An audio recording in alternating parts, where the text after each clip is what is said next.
Felina mai kako. Welcome to Keep It Aloha, a podcast that keeps it aloha by diving deep into people's lives. I'm your host, Kamaka, and I dive deep into conversations.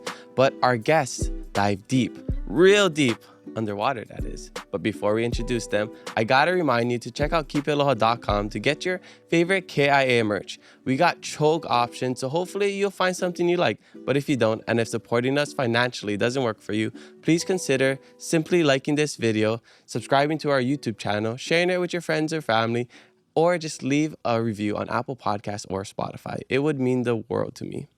All right, let's introduce our guests. Our guests today are a long-lost brother and sister duo from the island of Maui and O'ahu. Our first guest is a past podcast guest, a national spearfishing champion, an award-winning environmentalist, amazing chef, mother, wife, and sister, and basically the hammer of all hammers. She needs no introduction, and you can learn more about her if you check out episode 3, recorded almost 3.5 years ago.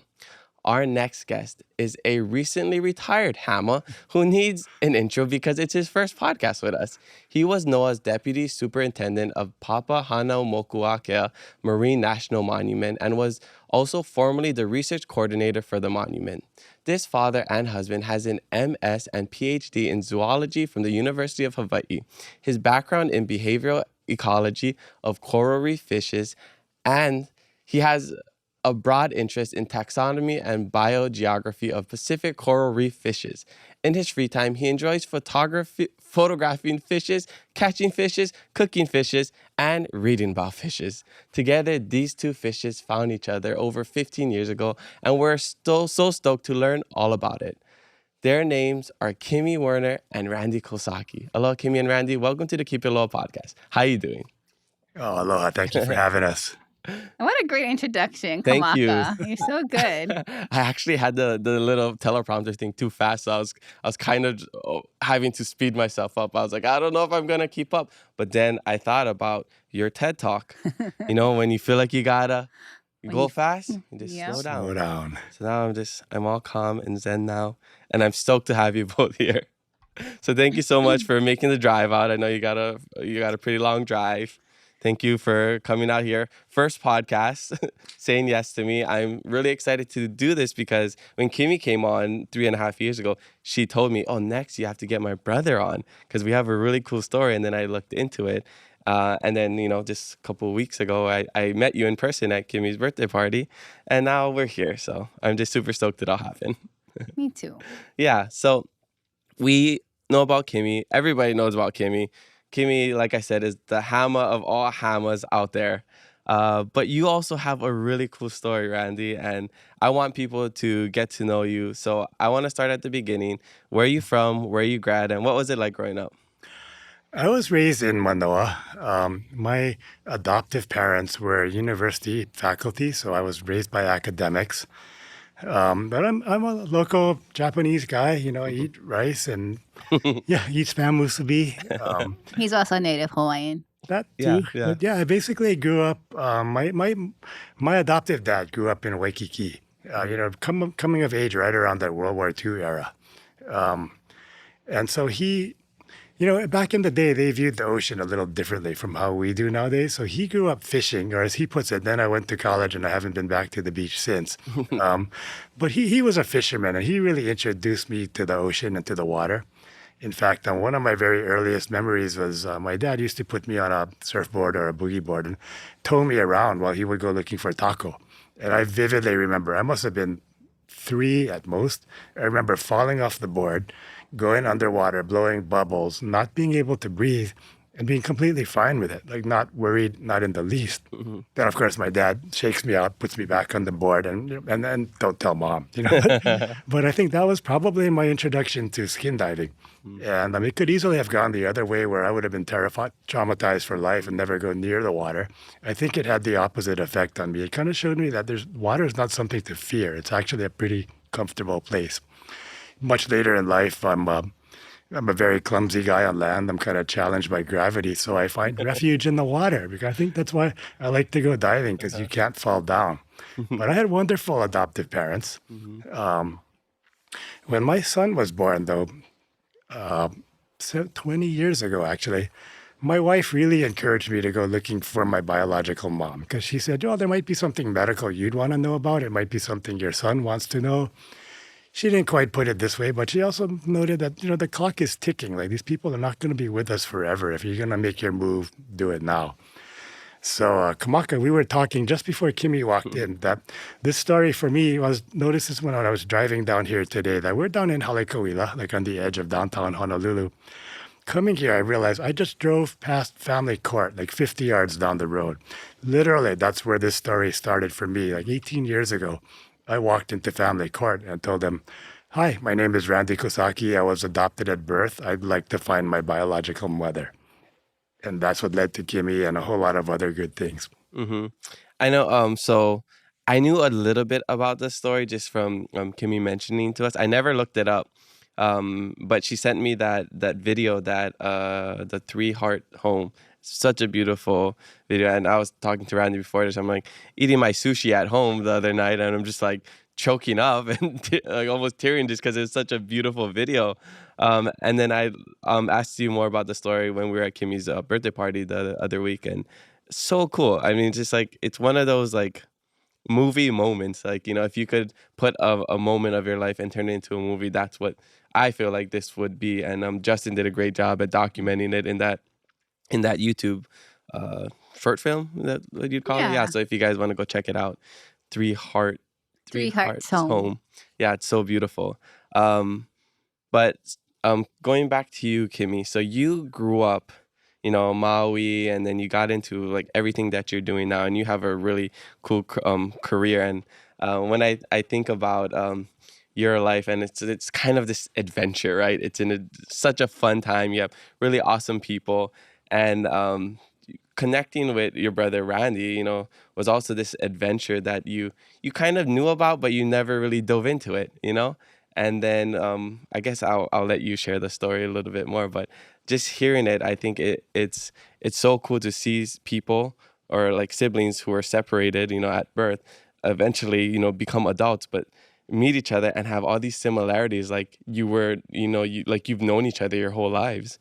So I don't know if you want to share a little bit about your side, because like you mentioned that you knew about the fact that you had a brother, but you never like ever, met him. Right. Sorry. Oh, good.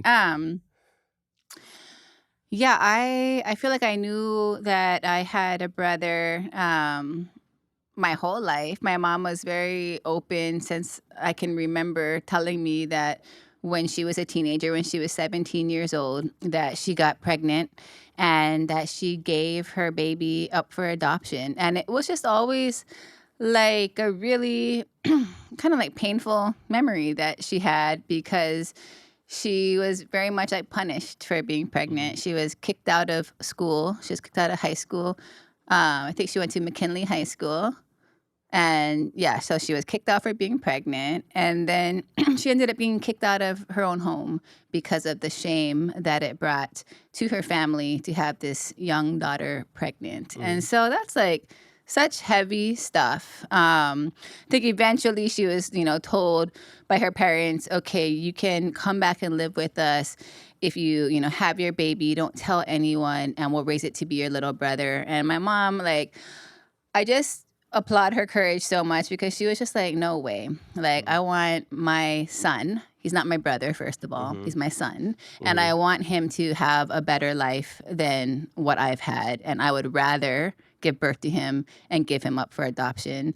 And she made that choice. She always, and then later in life, because she was 17 when she had Randy. When she was 36, she later in life, she met my dad, had my sister Christy with him, had our older brother Richard prior to that. But anyway, I came along later. When she was 36 years old, she had me. And so ever since I could like comprehend this story, she was very open about it.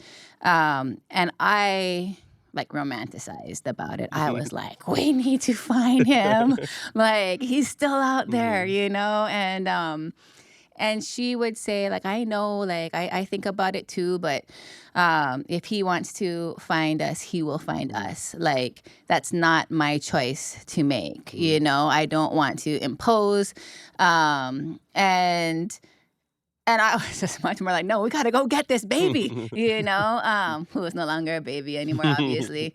But yeah, I mean, it was to the point where I remember being 7 years old, and one of my school assignments was to write about 3 people I'd want to meet, dead or alive. And the first 2 were very just influenced by what we were learning about in school. And so I said I'd love to meet Abraham Lincoln to thank him for freeing the slaves. My second one was I'd love to meet the Earl of Sandwich, because the invention of the sandwich I thought was the greatest invention of all time. And then the third one was my wild card biggest hope, was I wanted to meet my brother.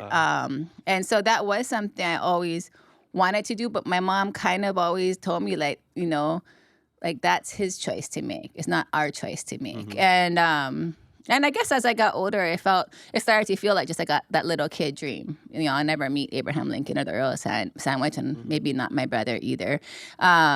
So yeah, I think I was 27, I think, when my mom called and just said, I got like, you know, I got contacted by a private investigator, and my son's trying to find me. And it was just like, what the heck, you know? Oh, that's so awesome. Amazing, yeah. Yeah. And then from there, we'll go to Randy and share that. I'm like making a movie here. Yeah. No, it's really interesting to hear it from Kimi's and Mom's perspective, because I had my own set of reservations about pursuing this. My adoptive parents were, of course, wonderful. They told me, you know, you're adopted, you're part Hawaiian, your mother was very young. That's all we know about you. But if you ever want to go looking, you have our absolute support and blessing, which is really cool of them, you know, if you think about that.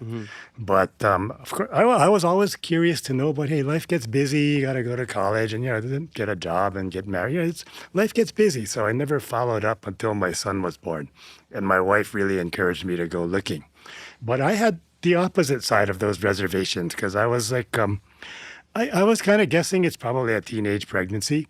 It could well be a chapter in that woman's life that was closed decades ago, and she wanted to leave it there. This could be very disruptive for her. But again, coming back to my family courtship, they told us, we'll appoint a court-appointed investigator. We'll open the adoption files for him. If he finds your mother, he'll let her know the child you gave up is looking to contact you. Here's his contact info. The ball is in your court, which is pretty sensible and safe. That way, if she wanted to keep that chapter closed, she could just toss that in the trash or think about it or not. But it seemed reasonable, so we went down that path. And 2 days later, the private investigator calls me. He goes, "Oh, I found your mom. She lives on Maui." He goes, "Oh, Hawaii is easy because nobody ever leaves the state." And but I did have that reservation that this could be really disruptive to the woman whom I'm seeking out. And the other reservation I had is I didn't know what I was going to find. You know, as it turns out, I hit the jackpot. This wonderful family. Yeah. But, you know, it could have been a bunch of chronics. It could have been a bunch of meth heads, or, you know, who knows what I would find. It might be fairly disturbing. But lucky for me, I came from a really secure place, because my adoptive parents were such wonderful and supportive parents that if this really blew up in my face, it'd be all right. I'd be fine. So we pulled the trigger on that. And the detective told me, "Yeah, I found your mother. I gave her your contact info. You know, ball's in her court now." I waited. It was a couple of months. I didn't hear anything. So I was like, oh, well, you know, nothing gained by not trying, but nothing lost. So I guess this is not going to go anywhere. Then I get this beautiful letter in the mail. And it's, "Dear Randy, my name is June Werner. I am your biological mother. I had you when I was 17. I had no way to provide for you. I wanted what was best for you, so I gave you up for adoption." And it goes on. And she says, "Oh, when I was in my 20s and 30s, I used to look at malls, you know, and see slightly older parents with a young child and wonder if that's you. When I was in my 30s and 40s, I realized you had come of age and I might hear from you. When I was in my 50s, I realized I'll probably never hear from you. Now I'm in my 60s, and here you are." Wow. I'm getting chicken Me skin. too. Oh my Just God. I'm thinking getting about this. teary-eyed. And I was Yeah. like, don't cry on this podcast. Don't cry. Yeah, but it's kind of cool that we had kind of similar reservations on both sides. And I vividly remember, I actually met Kimmy and Christy before I met my mom. Just first contact, I went over to Kimmy's house. I was more nervous than I've ever been in my whole life, I think. But I remember Kimmy told me that story about Abraham Lincoln, the Earl of Sandwich, and my brother. And what a way to feel welcome back into the family. It's like I've never been a secret. I've always existed in their minds. And now we're all together. And it's just been like a fairy tale come true. Nice. And from that point on, how close did you guys get, or like how long did it take for you to like really build a connection?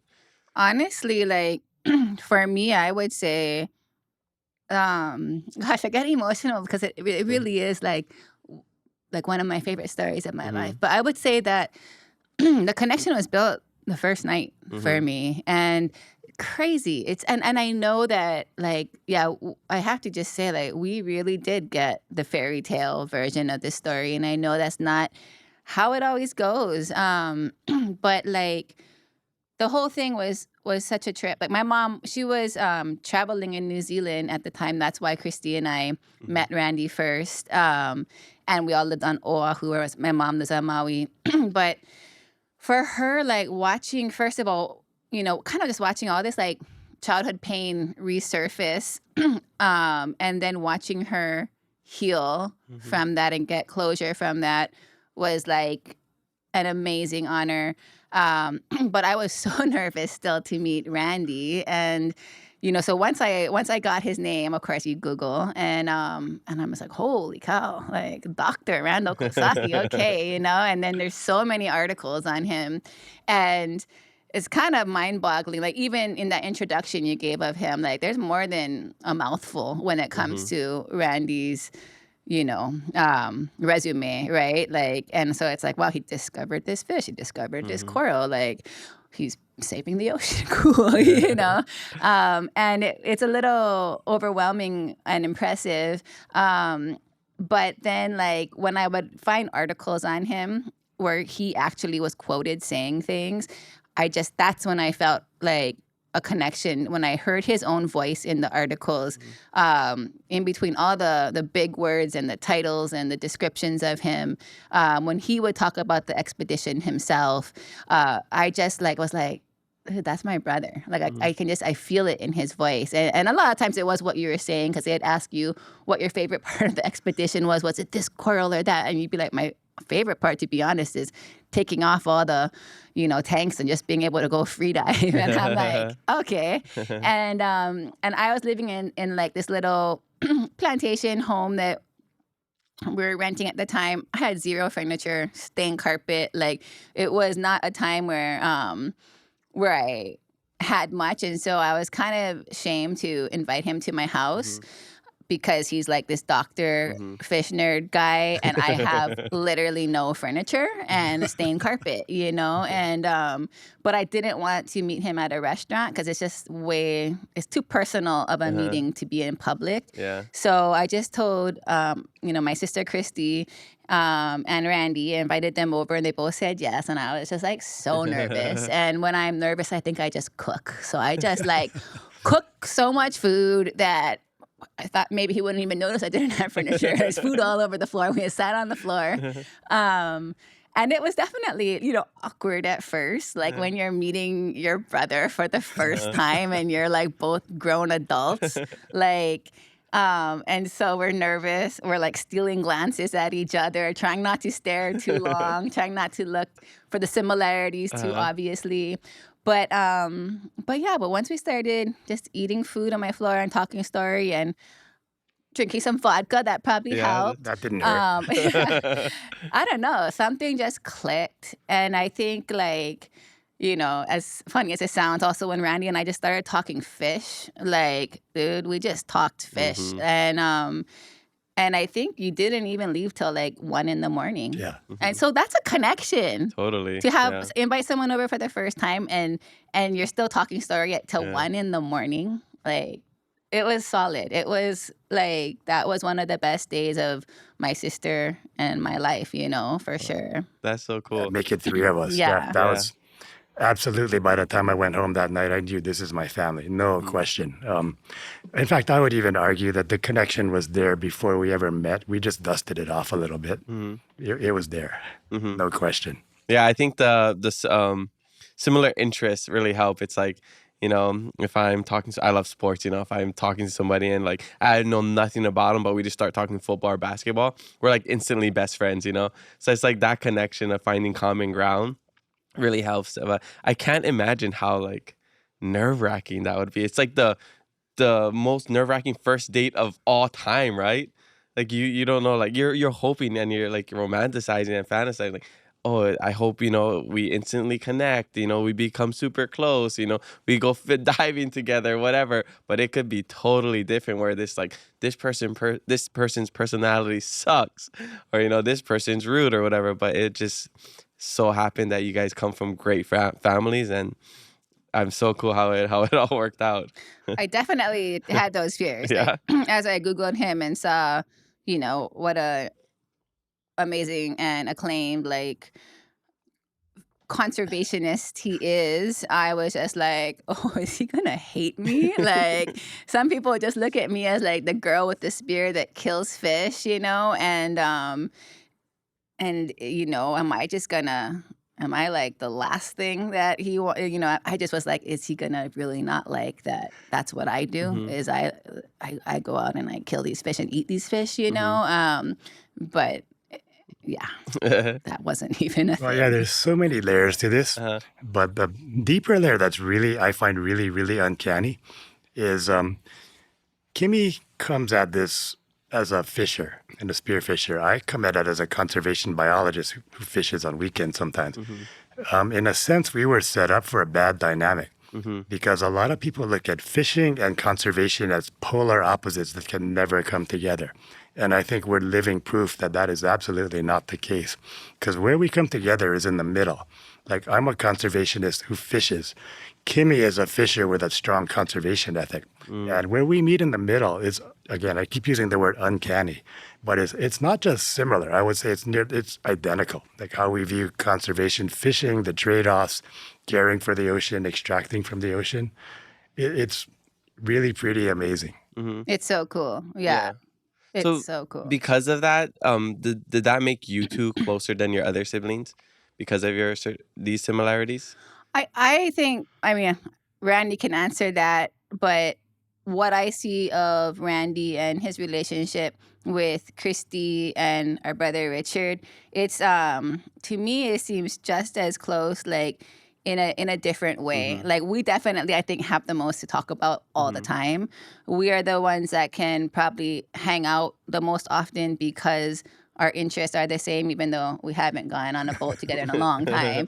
But we have, we've got to put in time underwater, on the water, all this stuff. But when I see him interact with my sister and my brother, and most especially mom, it doesn't matter if they don't have the same fish connection. They got something deeper than that. Yeah. Yeah, Kamaka, that's an interesting point you bring up. Kimi and Randy, that story is the easy one. That's the low-hanging fruit because we both fish and dive and whatnot. I share something really deep with all of my siblings, Kimi, Christy, my brother Richard. It's different. It's really different for each one. Kimi, it's the water thing. It's fishing. It's diving. Our brother Richard he's a lot like me in that he's kind of a nature nerd, but instead of going into the ocean, he went into rocks, minerals, and geology. And he's an amazing amateur self-taught geologist.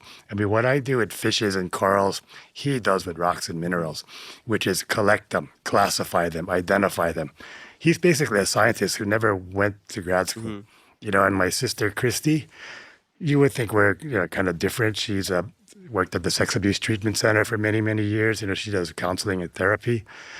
One of my real loves in my job is actually not being in the water, but it's working with students who have similar interests and career. I really love nurturing students and anybody really that's interested in the ocean. right after I leave here today, I'm going to go over to Wailea Elementary and work with Mm-hmm. some of their kids on a Hikino episode. So that part of me that likes to nurture the next generation, I think is something I share very deeply with our sister Christy. But I share something really deep, but it's very, very different for all of them. So it's been a really interesting kind of a natural experiment. Yeah, that's so cool. Before we started recording the podcast and before Kimmy, right, we were talking about nature and nurture. Like how does somebody become like this, or especially somebody who grew up away from their siblings but have so many similarities, or you can relate to certain things, or like, I talk about it on the podcast before about like the physiological effects of being somewhere your ancestors used to be. So I think, your ancestors probably grew up in the water or something, or were some sort of researchers or scientists or just adventurers. For me, like I played land sports all my life. Like I don't think I really, had much of a like uh, I didn't have water legs or sea legs, whatever, growing up. But later on in life, I learned like, oh yeah, my grandpa used to be a real big surfer, and then I got into surfing like as an adult. And as I'm doing it, I'm like, I really love this, Mm-hmm. And then you look back at your family history, you're like, okay, so that's why like I was just kept away from this thing for so long. But as soon as I do it, it just feels like you're meant to be here, and that's like you two coming together and like doing what you love. So I think that's so awesome. Yeah, and also, so I love your story even more because my stepdad has a story where he grew up not knowing his father. He was raised by his grandparents, and then later on, Mima, our grandma, or my step grandma, they got closer in life, and then maybe when I was probably like high school or something, I don't know. This is like 15, maybe around 15 years ago. I don't know. He found out he had this whole other family, like sisters and a dad, and so we met up with them at a restaurant actually in Kona, and then that was so cool, just like having this extended family you knew nothing about. And then now, like, he's not really close to his dad, or he actually just passed away. They just went to a funeral not too long ago. So he didn't really get close with the dad. That's kind of like he's in his like 50s right now. So, that chapter passed, but he got really close with his sisters. And so he has these two sisters that they have kids, and, they visit each other all the time. They come to Hilo, he goes to Seattle, to California, and they have this bond that it's so cool to see, even though I don't have it directly, I can see it in my own family, and then I see it in yours. So I know how special it is. So yeah, I hope anybody's watching this, and they have a similar story, or they haven't, reached out or took that step, it could work out, like this and like, my family, but sometimes it couldn't. But I think you never know unless you try. Totally. Yeah. Yeah. And with us, we were also just so lucky that Randy's adoptive parents, were first of all so lucky that we got to meet them while they were still alive. But what amazing people they were too. Like the way that they welcomed my sister and I into Randy's life, and the way that they treated us was just extremely like just thoughtful and caring. And when Randy flew to Maui to meet mom for the first time, his adoptive mom sent him with a photo album to give to her that had a picture of him every single year of That's his so cool. life. Chicken's I good. know.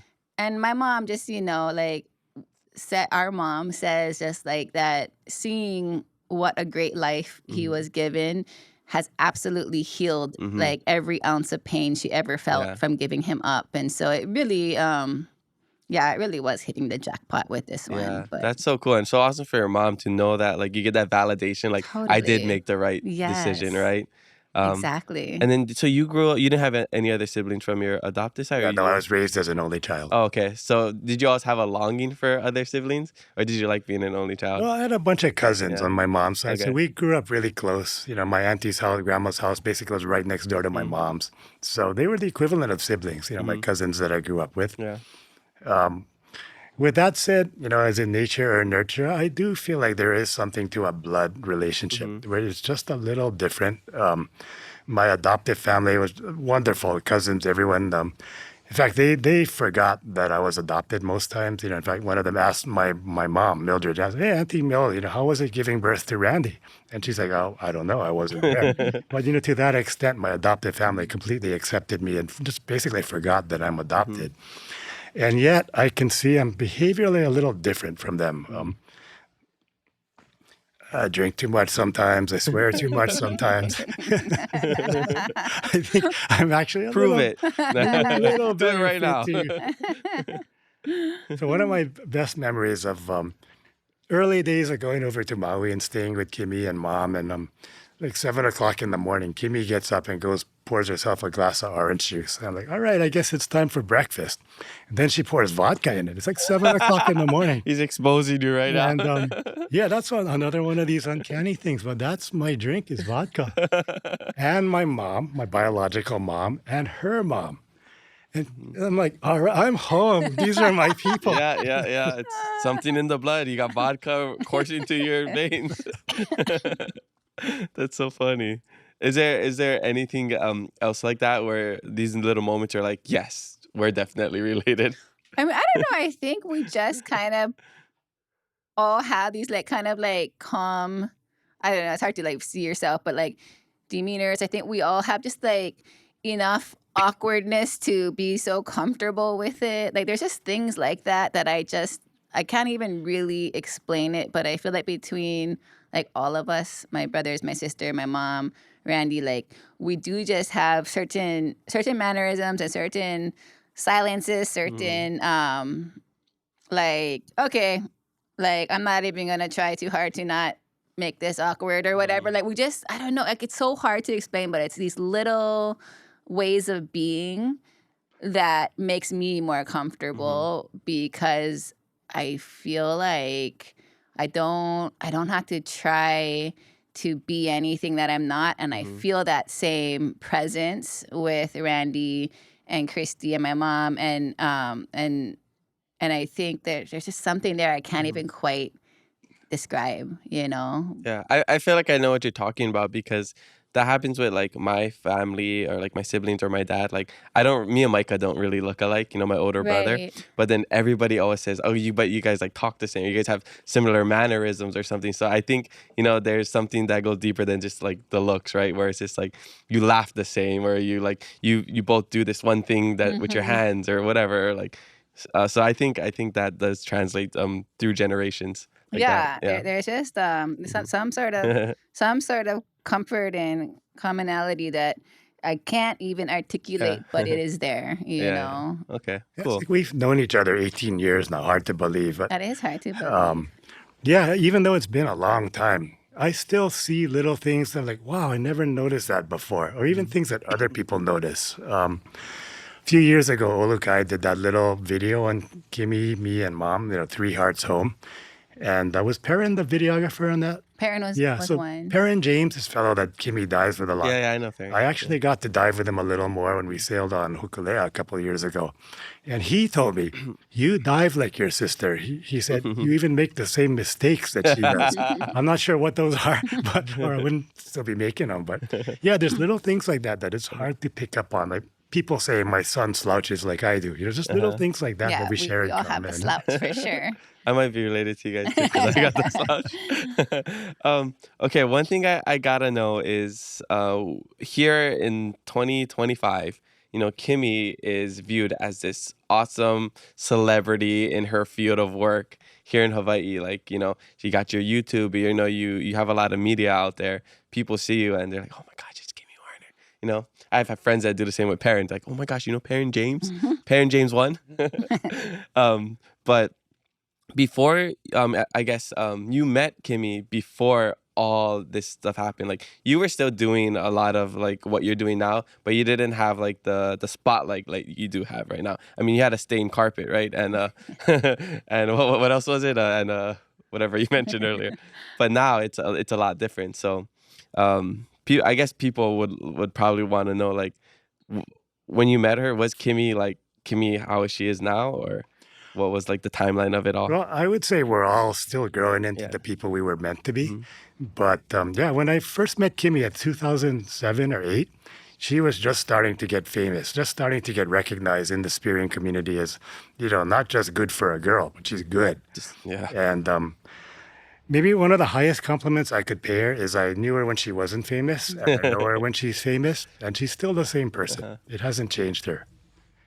Little smarter, a little older, a lot wiser, but she's still Kimi. The fame hasn't changed her. She hasn't changed her values. I think I that's just have furniture now. Yeah, that's the only thing different. And a kid. Yeah. even that. That first night we went to your house, it felt completely normal. Good. When I was in grad school, I was living on $500 a month. I sat on coolers. I didn't have furniture either. So, yeah, It was that's so cool normal. that you got to see her growth and you got to see her career, because by the time you met her, you kind of already had an established career. And so it was so cool that you got to see from like winning the national championship to like doing all these cool things with all these other people, like Gordon Ramsay and like a lot of other people that I can mention. And like all the friends that she, like anytime I go to a Kimi Werner party, you got like some amazing humans there, and not just like famous celeb, like just very smart, interesting, cool people. So it's cool how you just created this life with other cool people around you, and I believe that good people attract good people. And so I'm just grateful and honored that I get to be in this little atmosphere of Kimi's life through my siblings, and then now my girlfriend Faith. Right. So yeah, it's so awesome. It is neat that Yeah. we met right before any of that happened. Like there is something very special about that, and like I remember you even like buying T-shirts that I was putting my artwork on to sell, to fundraise, to raise money, just to buy the plane ticket to go try to do nationals. And my first time ever diving outside of Hawaii, and I remember you buying T-shirts and stuff to support me, and it's just I love that we met right when we did. I still have those T-shirts, the taco leg one and the tape one. I don't wear them too often because I'm kind of keeping them nice. Yeah, I think it all worked out the way it's supposed to be, because like who knows how it would have been if like you grew up with other siblings, or if you were at Jason Momoa's status or something, and you're like, oh my gosh, the my timing was sister right. brother is Jason Momoa or Nicole Scherzinger or Bruno Mars, whatever it is, like you would be thinking like, oh, does he actually like me for me, or like just because I'm Bruno Mars or something, It just worked out the way it Yeah. was meant to be. When I thought about it, what if I went looking for my family right out of college? I would have been 22 and Kimi would have been 5 or something. I would have been, hey kid, what's up? So we met as adults, so that was. Uh-huh. It was really neat. It is really neat. It did work out exactly how it was meant to, and yeah, that's so true. Because I think when I first met you, I was like, just so stoked that I met you that I was like, gosh, why didn't we find him sooner? Like, we could have lived so much more life with him. But no, you're right. There's something also just so special about the fact that, we're grown adults that already had like, I was starting my path, as an adult, but already had like developed our personalities, our interests, our opinions on our own. And so to meet that far along and then be like, wow, I really like you. Like that's cool. That's lucky. Yeah. Right on. That's so awesome. So I want to take a quick shishi break, and we'll come right back with Instagram questions. And I have that little game that I want to play a little later. Cool. Yeah. All right. We'll be right back. Kalea Hop Water is a sparkling, hop-infused beverage with bright, tropical flavors and the refreshing essence of island life, with 0 alcohol, 0 carbs, and 0 calories. Kalea brings aloha in every bubble. All right. We're back from a quick shishi break. Mahalo to our drink sponsor, Kolea Sparkling Hop Water, for providing the best quality shishi in town. I'm just going to share it on the podcast because this is how I am. I was just telling them as soon as I took a shishi break, I was like, dang, I just had a thought of like, too bad we're not underwater because I could just shishi right over here. I don't have to get up. But yeah, anyways, sorry if you don't want to hear about that. I'm going to get into the social media fan questions, but I just realized as I was shishiing, that's the last time you hear me say that, okay? We didn't hear where you grad. University High School. So What is that? public school, but not DOE. So it was a university laboratory school. Oh, okay. It's a charter school now. Okay, yeah. But it's a small school, so like 2 classes per grade. My graduating class was like 60 people. Oh, okay. Yeah, one of our past podcast guests, Kimo Leong, he went to University Lab. Oh, Yeah, okay. kind of Kanaka Solutions. I don't know if you ever seen He him. went there? Yeah, Wow. yeah. Wow, that's amazing. Yeah, Brandy's the only person I ever knew that I never even heard of that school. Yeah. Yeah. Now I know 2 people Two who people, went yeah. there. Okay, right on. Let's get into the social media fan questions. First one comes from Flora Fauna Fiber. This person says, rather than uncanny parallels developed during their lives, what are some big differences? I mean, I guess I would say the biggest difference in that comes up to me is Randy's just so academic. And Is that good or bad? that's No, great. No, I feel like I'm a very creative person and I'm a deep thinker, but school, like, I do good at it here and there, but it was never like my strong suit. And I did get like an associate's degree in culinary arts, but man, as I would just like look at the people around me getting their bachelor's degree, their master's degree, I was just like, oh, like I commend you, I salute you. I'm out. Like I am nowhere near as academic. Like that's an understatement. I just don't consider myself like a very academic person.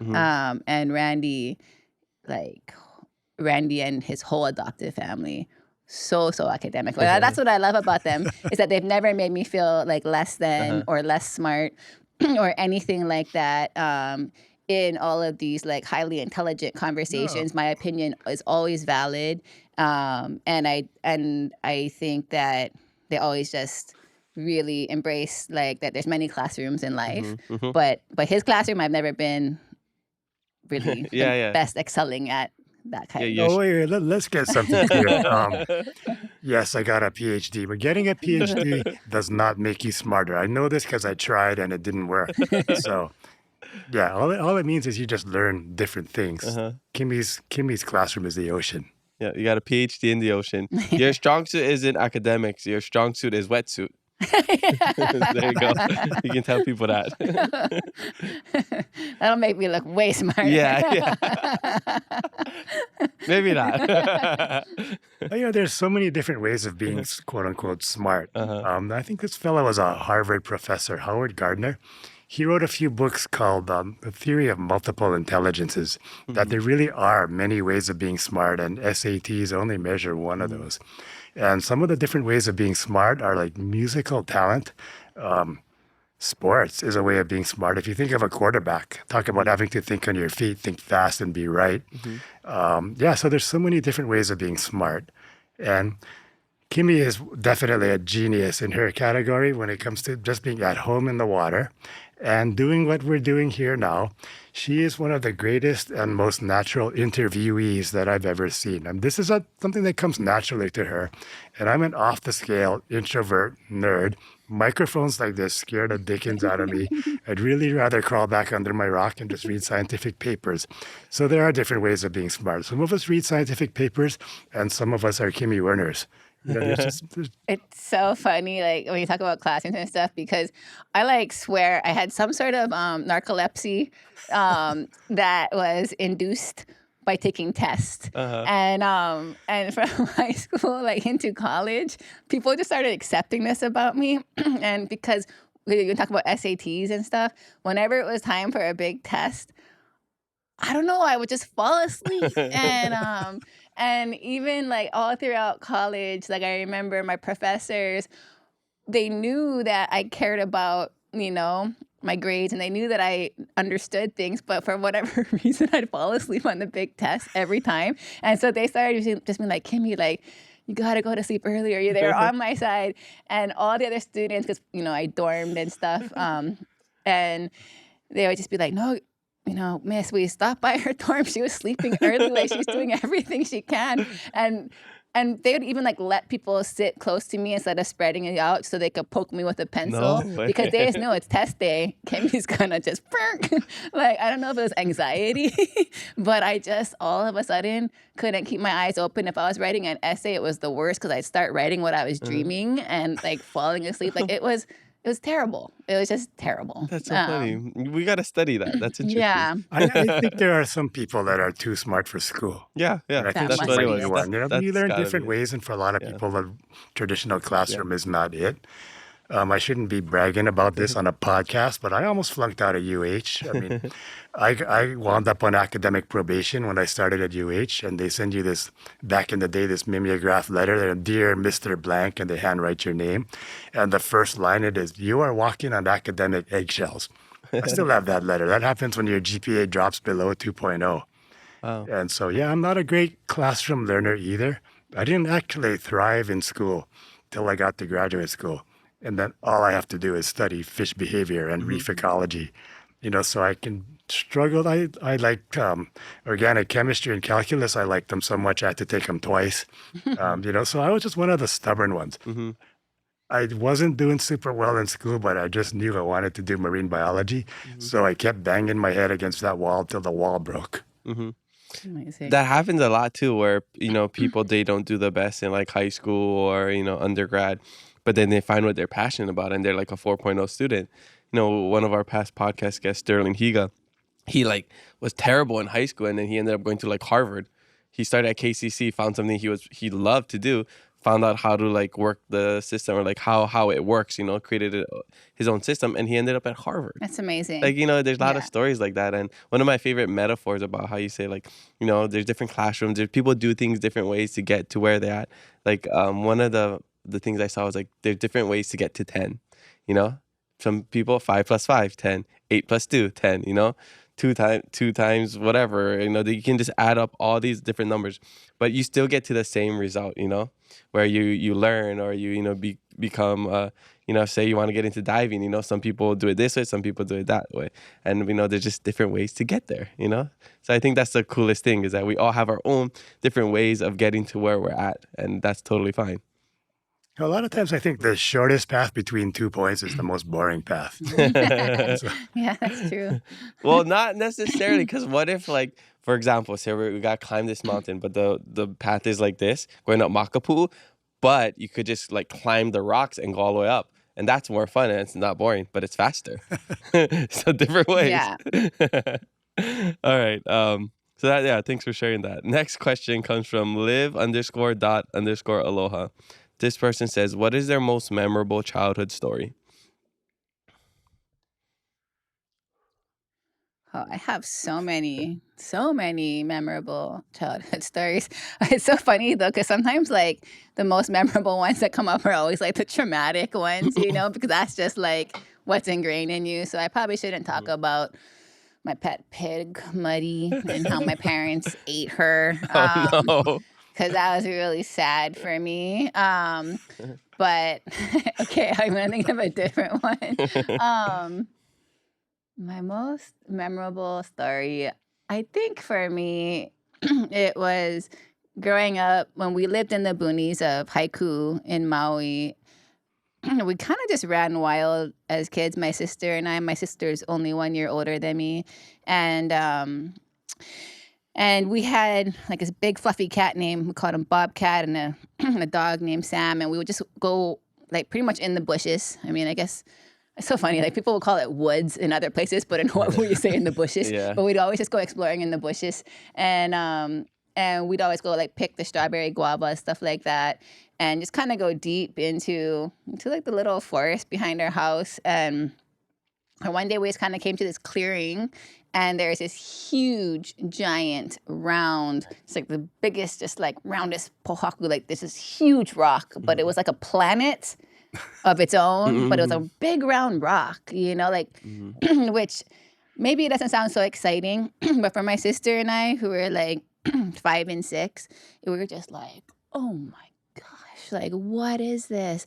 And my sister's like, it's a god. It's God rock. And we just kind of made this rock like our own deity. forest god. Yeah. And we would actually like come visit every day. We didn't have any neighbors, so this was like our friend.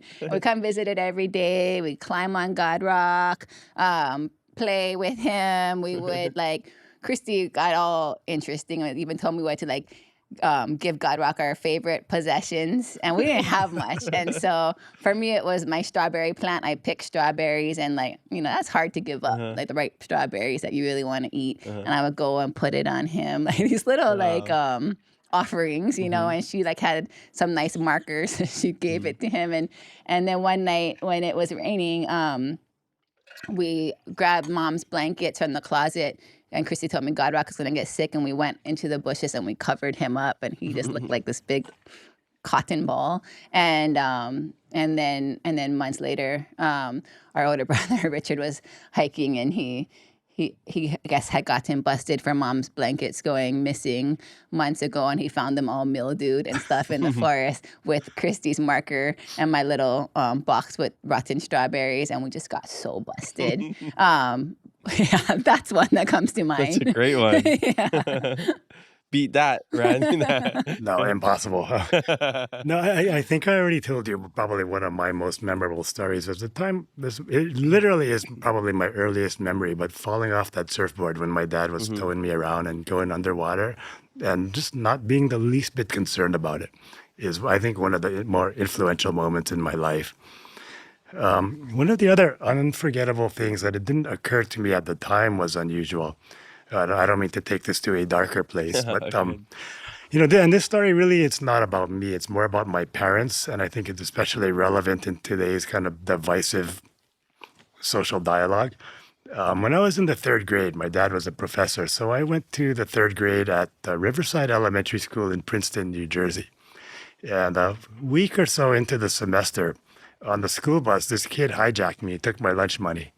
And so I reported him. I gave a very, very detailed description. I even remember to this day blue and yellow stripes on his shirt. I described him to a T, except I must have omitted one detail, and the teachers there were just flabbergasted. I neglected to mention this kid was black. I was colorblind. This is in the third grade. I can't believe I was that far along. You know, that's kind of old. And I was completely colorblind because that's how my parents raised me, is I did not recognize black as different from white or any other race or any other color. And I've kind of chewed on that one for the rest of my life. And what I think it really underscores is that racism and hate are taught. They're learned. You know, we can undo that kind of teaching and learning, and especially in today's climate, I think it's especially important to keep that in mind, is these things are taught. They're learned, that they can be untaught and unlearned. Wait, so you went with your dad to New Jersey? Or you weren't going to school in New Jersey? Well, third grade. Wait, you were living in New Jersey? Yeah, well, the whole It's so funny how we're still getting to know each other. Yeah, Wait, definitely. really? The whole family went for a year because he was on sabbatical. The UH professor, I think every Oh, 7 so you went to school in New Jersey? yeah, every in 7 or 8 elementary. years, they can give you like a semester with full pay or a year with half pay, and you go to another university and work. Yeah, so wow. I didn't go to Princeton University, but I went to the third grade in Princeton, the Nice. town. That's Got cool. hijacked. Yeah, I think that I think it has a lot to do with us growing up in Hawaii as well, because we grow up in this melting pot of cultures and ethnicities where, you know, everybody's just, you know, your classmate, your friend, your auntie, uncle, cousin. You're not really like growing up thinking that, you know, somebody like looks different unless until you get a little older and, you know, you start the teasing and the whatever comes along. But yeah, that's a really cool, interesting story. Well, yeah, I think you're right. You know, being raised in Hawaii, I think we're all really lucky to be raised in Hawaii. It's so multicultural. There's a lot to be learned from multiculturalism. There's also a lot to be learned about the history of how we treat indigenous people. So Hawaii is really a great place to grow up because you can learn so much just from the people around you. Yeah, I wonder if this translates into like how you view fishes and like the, you know, wildlife. You know, how it's just Yeah, like, absolutely. Yeah. In marine biology and in any kind of biology and ecology, diversity is a strength. It's an asset. It's an attribute. So yeah, I'm all for DEI. Yes. yeah, so cool. Okay, we'll have more questions about that later, but let's go to the next question. JJ Hawaii Suef says, breakaway or reel? I enjoy reel for mahi and ono, but never had a shot on a large ahi. Okay, so JJ. I don't understand this question at all. Yeah. So you guys can answer. Yeah, like so I am a real girl 100%, but if you have any plans of shooting an ahi, you gotta have a breakaway. You can definitely land a mahi. Should I break this down for other people? No, yeah, it's for other people. 'Cause I understand, okay. but for other people, yeah. So so basically he's asking about spear guns, and a lot of times a spear gun will have a reel on it, like a fishing pole has a reel on it. And essentially, you load the bands of your spear gun, you pull your trigger, your shaft, your spear comes flying out of the spear gun. It's connected to a shooting line.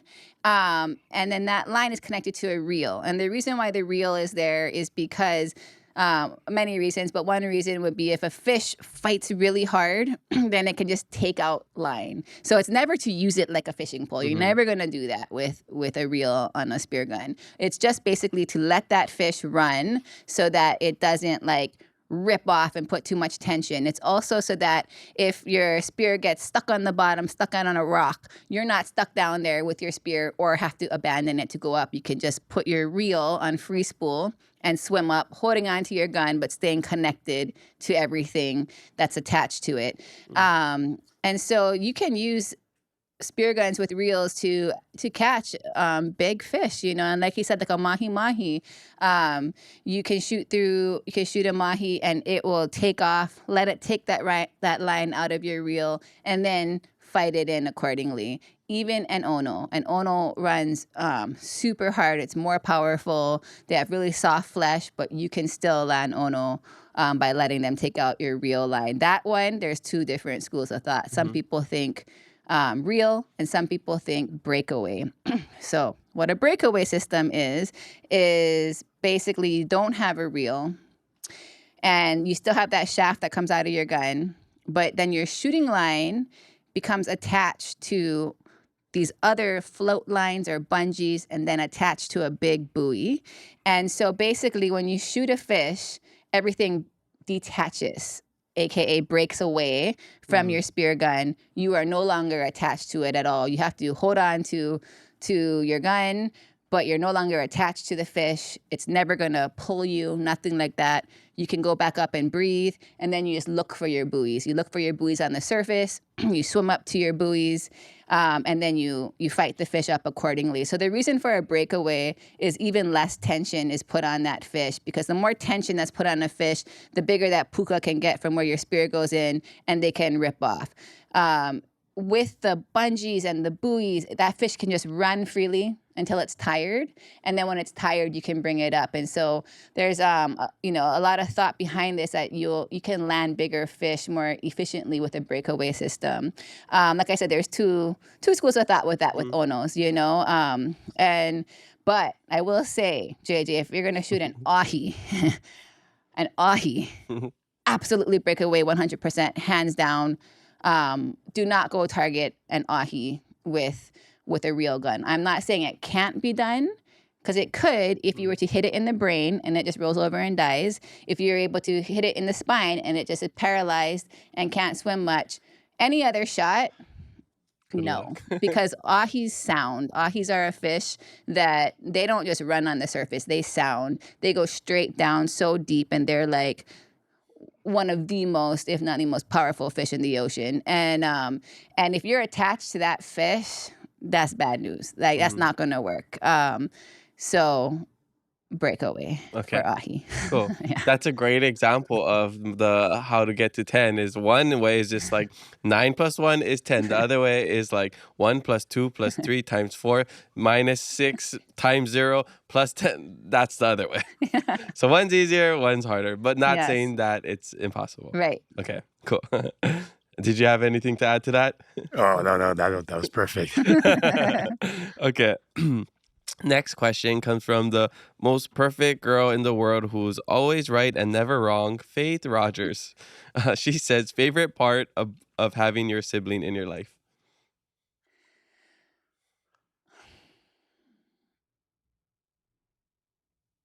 I mean, I guess I don't even really know how to say it. I guess my favorite part of having my sibling in my life is just being able to spend spend time together with this amazing like appreciation that I think can oftentimes be taken for granted. Like I think that we are so blessed to have so many wonderful people in our lives, whether they're friends or family. And I do think a lot of times it's like the people closest to us that we love the most that we have to remember, like, no, you don't get to take those people for granted, or you don't get to give everybody else your best and then give them the more tired, worn out version of yourself every day. Like because they're in your life and they're your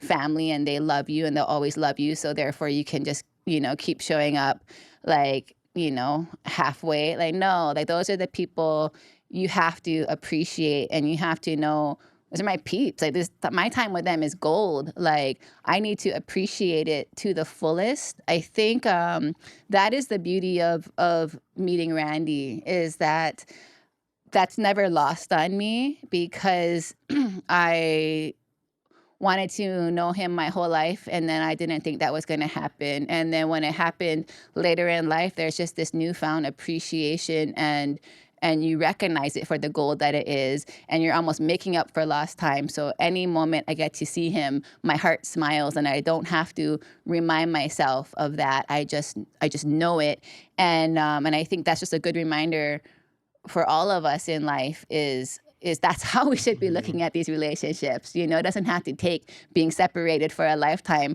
for you to have that awareness. But for me, maybe I needed that reminder, Totally. Wow, so beautiful. Beat that, Randy. Yeah, what she said.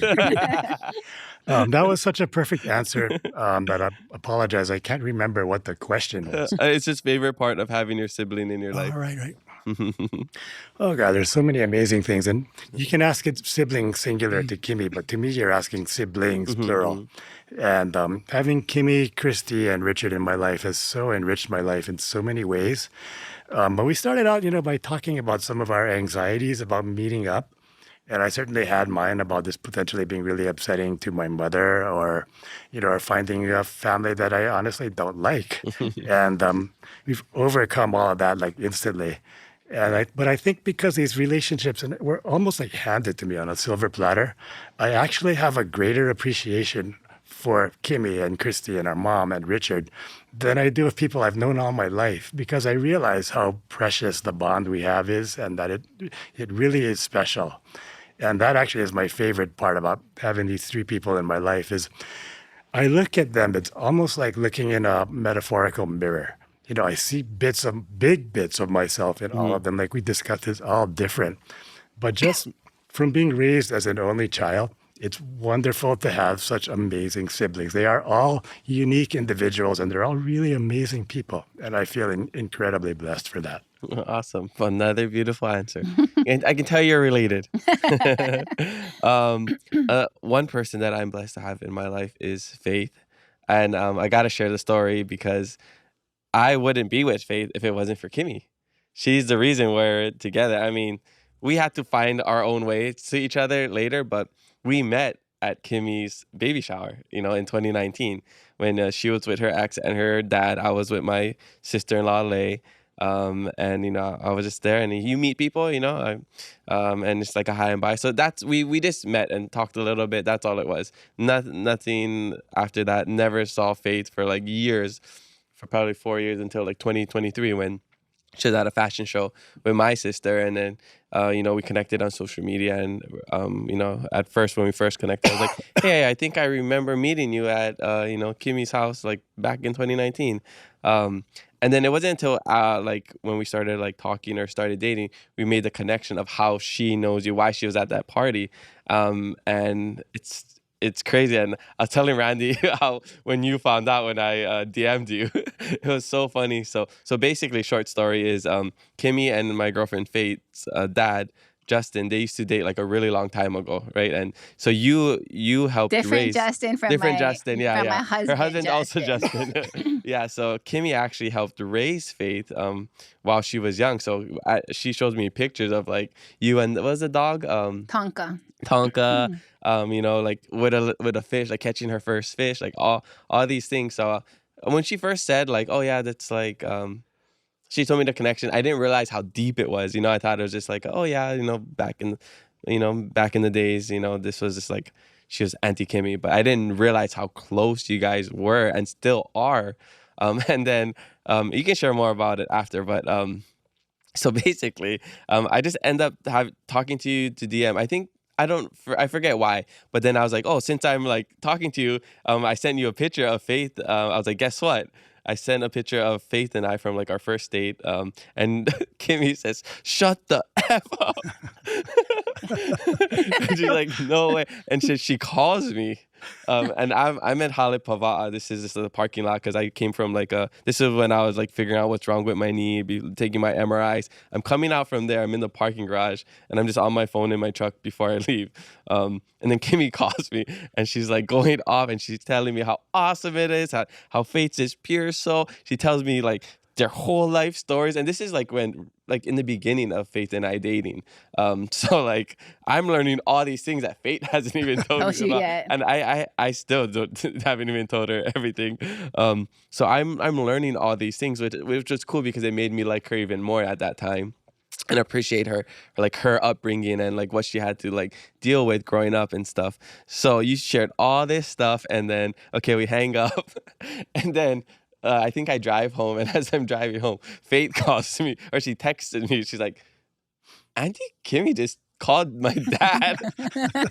And she's like, then we talked later. She was like, I guess like that, but that was like the I guess the mark of approval for Faith's dad, you know, because they're like, if Kimmy approves of this guy, then we approve, you know. So it actually helped me. So thank you for doing that. That's but so it was just so funny. I do have to just like tell you a little behind the scenes of that, because yeah, Faith, I mean, she was literally like a daughter to me, you know. When her dad and I were dating, she was like 8 years old, you know, and they, yeah, it was just, they're such special people. And so when you first told me that you were dating Faith, it took me a while before I texted you, and I did say, you know, what the fuck, right? But then it took me a while before I called you with my happiness, because I only know you as an adult.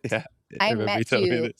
In fact, I met you that day I met you like that weekend. I was 26 years old already. Yeah. And so I met you when you were 26. Yeah. I met Faith when she was 7. Yeah. Okay. And so I was like, Kamaka, like, no, you cannot date my daughter. Like, she's way too young.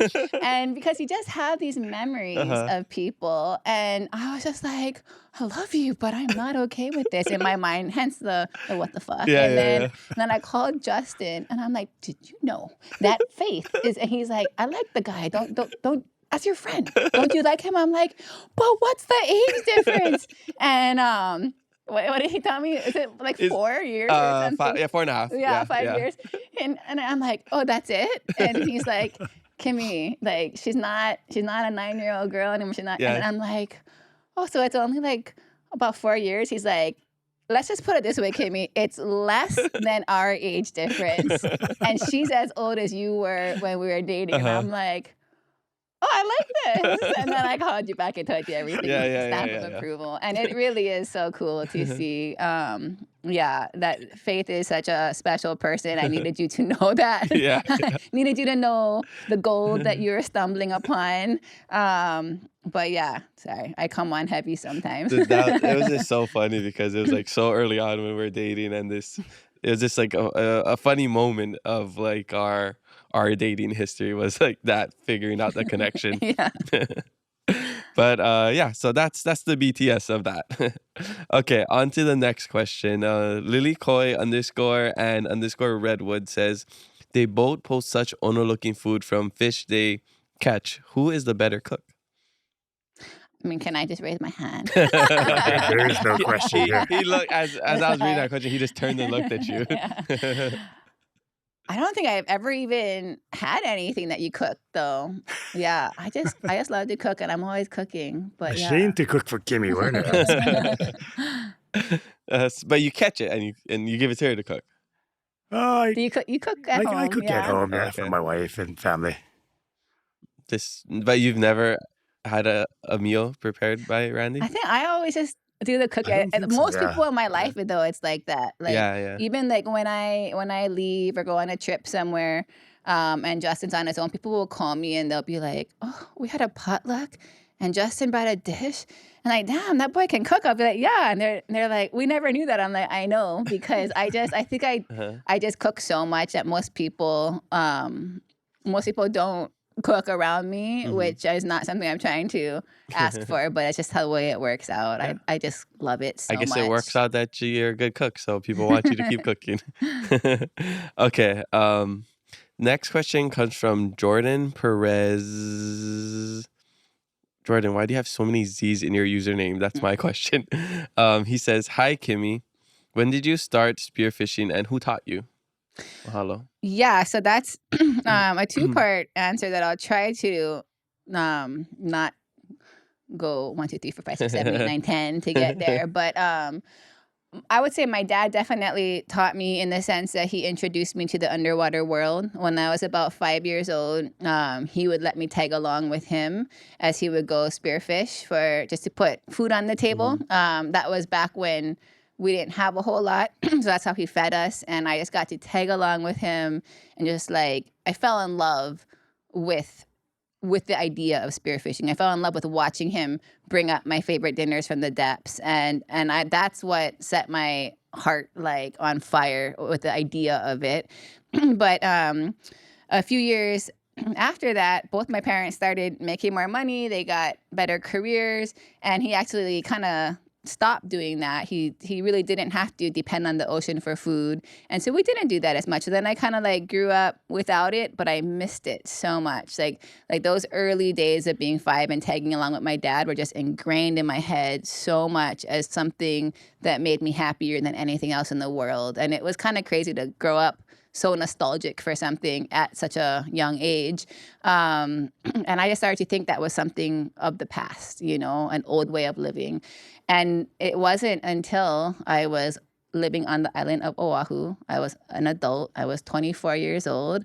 Actually, it was when Faith was my little daughter. And that was when I really started trying. That was when I finally realized that I was not living out my passion in what I was doing for work or anything like that. And the more that I thought about what I needed in my life, the more I thought about those early days of tagging along with my dad. And finally, I just realized, like, this is something I need to try. And it wasn't until this one day when I was at a paddling regatta, and these boys brought some fish. The fish hit the grill, and I just looked down and I realized, like, those aren't the fish that I'm cooking with in restaurants. Like, those aren't the fish I see in the market. Like, those are the fish I grew up eating in those early days. And I asked them, like, wow, where'd you get these? And they're like, we went diving.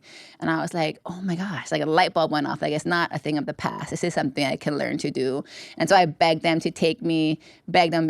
Nobody ever called. And finally one day I just went and got a 3-prong spear, like how my dad had. And I just like swam out on my own, which apparently you're not supposed to do. Didn't know that at the time, but swam out on my own. And it was a lot of trial and error, a lot of anxiety and fear, a lot of everything. But I eventually found a little reef, found those a little hole and mempachi and kole, and I got out of the water with 5 little fish, and that was the day that just changed my life. Oh, that's so cool. Yeah. And can we give a shout out to the guy that brought the venison to your I think Calais, was it? Yeah. Calais, who's one of your like mentors, right? Calais, yeah. taught me Kamu everything. Rouge Hill's older brother, past podcast guest, just met him. He brought that was like the best candied venison. So good. After I went up to him before I left, I just had to give compliments to the chef.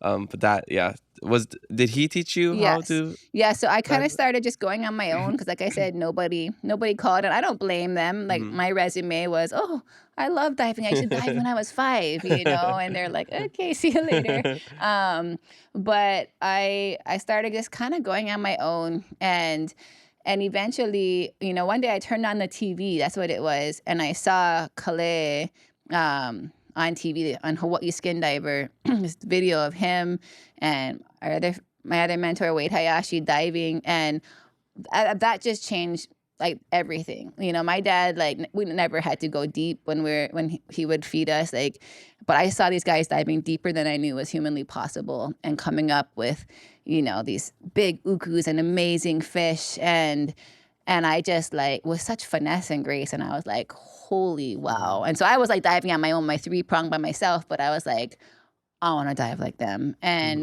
so basically, that was before the days of Instagram and Facebook. So you had to do like old fashioned stalking back then. And that's what I did. I just literally stalked them. Wow. He has another brother named Kalai, who I paddled with.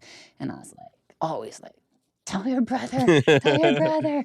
And so they knew about me, but still yet they didn't call. But then I found out they like to go drink beers on Friday nights at Mai Tais, at the Mai Tai bar. So I started showing up every Friday and just real stalker, you know, Wow. like just showing up. And Stalking pays off. it That's the does, message here, though, guys. you know, and I showed up every Friday and I just would talk to them and I would just be like, tell them about my last dive, tell them about the fish that I missed, tell them about like, you know, the whole 20 feet that I was swimming down and going through and what I was doing. And they would just give me tips. That's all they did, just give me tips. And then next Friday I come report back, you know, and like, oh, it worked.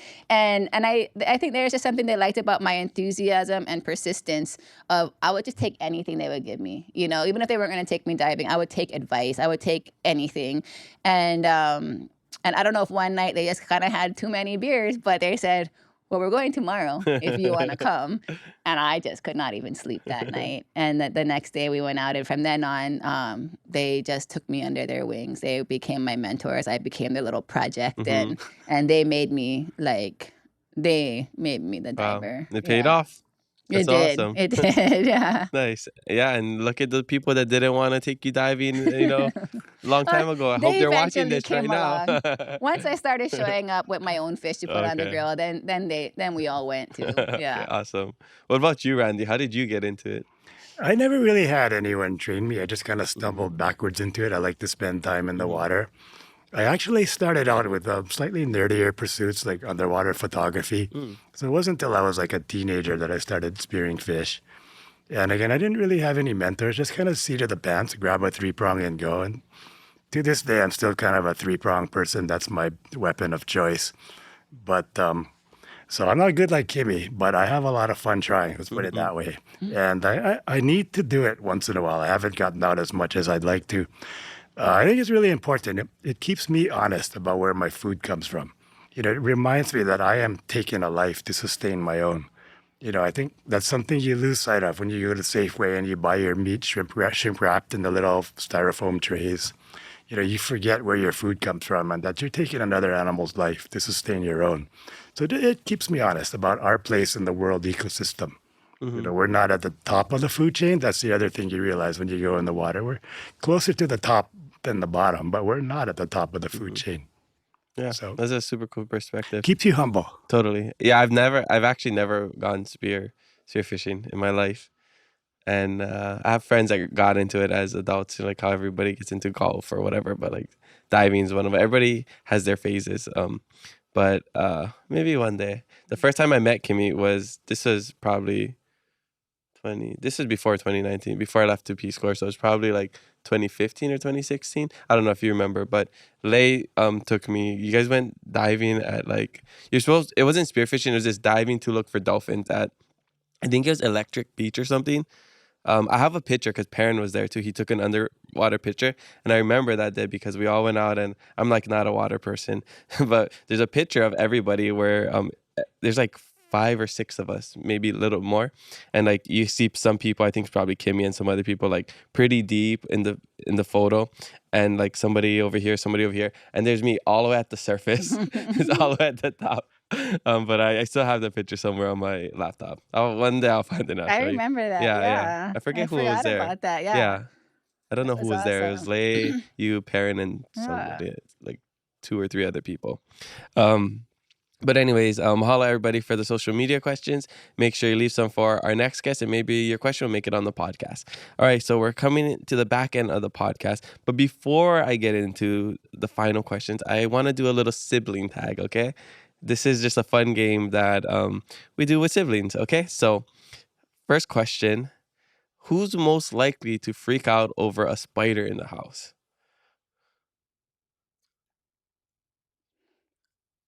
I don't think either one of us. What about a cockroach? I mean, A mouse?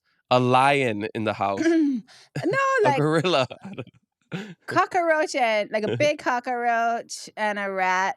I'd rather not be the one to deal with it. Mhm. Yeah, for sure. Okay.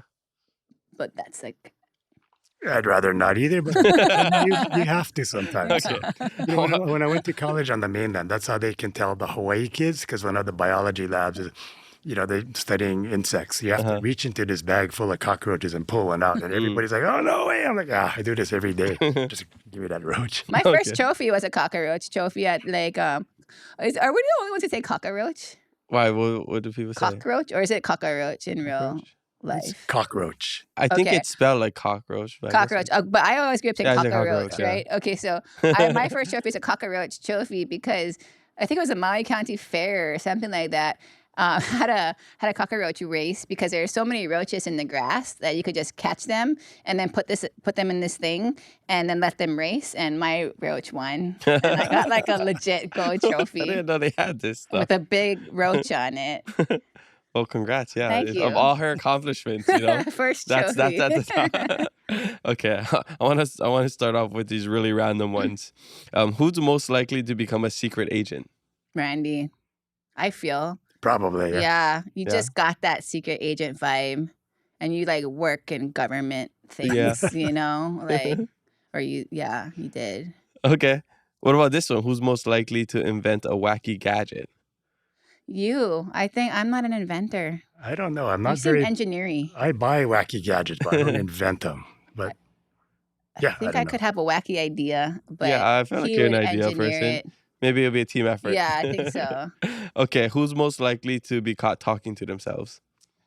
100%. Oh, no, 100%. No, I like my roommate Wendy in college, who, like she took some getting used to me because she would always think I was talking to her, and then she realized that I just talk to myself all the time out loud. Okay, what's this the is how I know we're related. Because, you asked my wife and son. My son's always like, Dad, you're talking to yourself again, like in the shower. Yeah. Okay. So Yeah. Ty, maybe? Who's most likely to forget their own birthday? I mean, not this year, but yes, I usually do. Yeah. I'd rather forget my birthday. You guys are so related. Okay. Who has caught the bigger fish? No question. Well, I mean, you've caught some nice ahis rod and reel, so Yeah, not spearing though. I do it Yeah, the easy way, but the you still lazy catch man's way. 'em. Sit in the Okay. boat. I got you in this next one. Who has dove the deepest? if we're not saying held your breath, Randy. Yeah, we're not gonna get into the details. Yeah. We're not gonna. Yeah. But if we are saying hold your breath, and how long can you hold your breath? We cheat a little bit. Kimmy uses lungs. I use closed circuit rebreathers. What is the deepest you went on a rebreather? I'll take the fifth on that. Okay, yeah, you're not supposed to go Well, that the deep. the That's deepest right. NOAA allows us is Yeah, of course, 330 of course. feet. I'll leave it at that. Wow, 330 feet.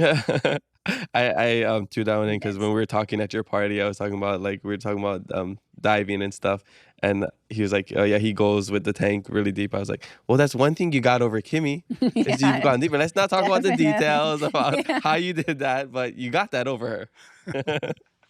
Okay, describe each other in 3 words.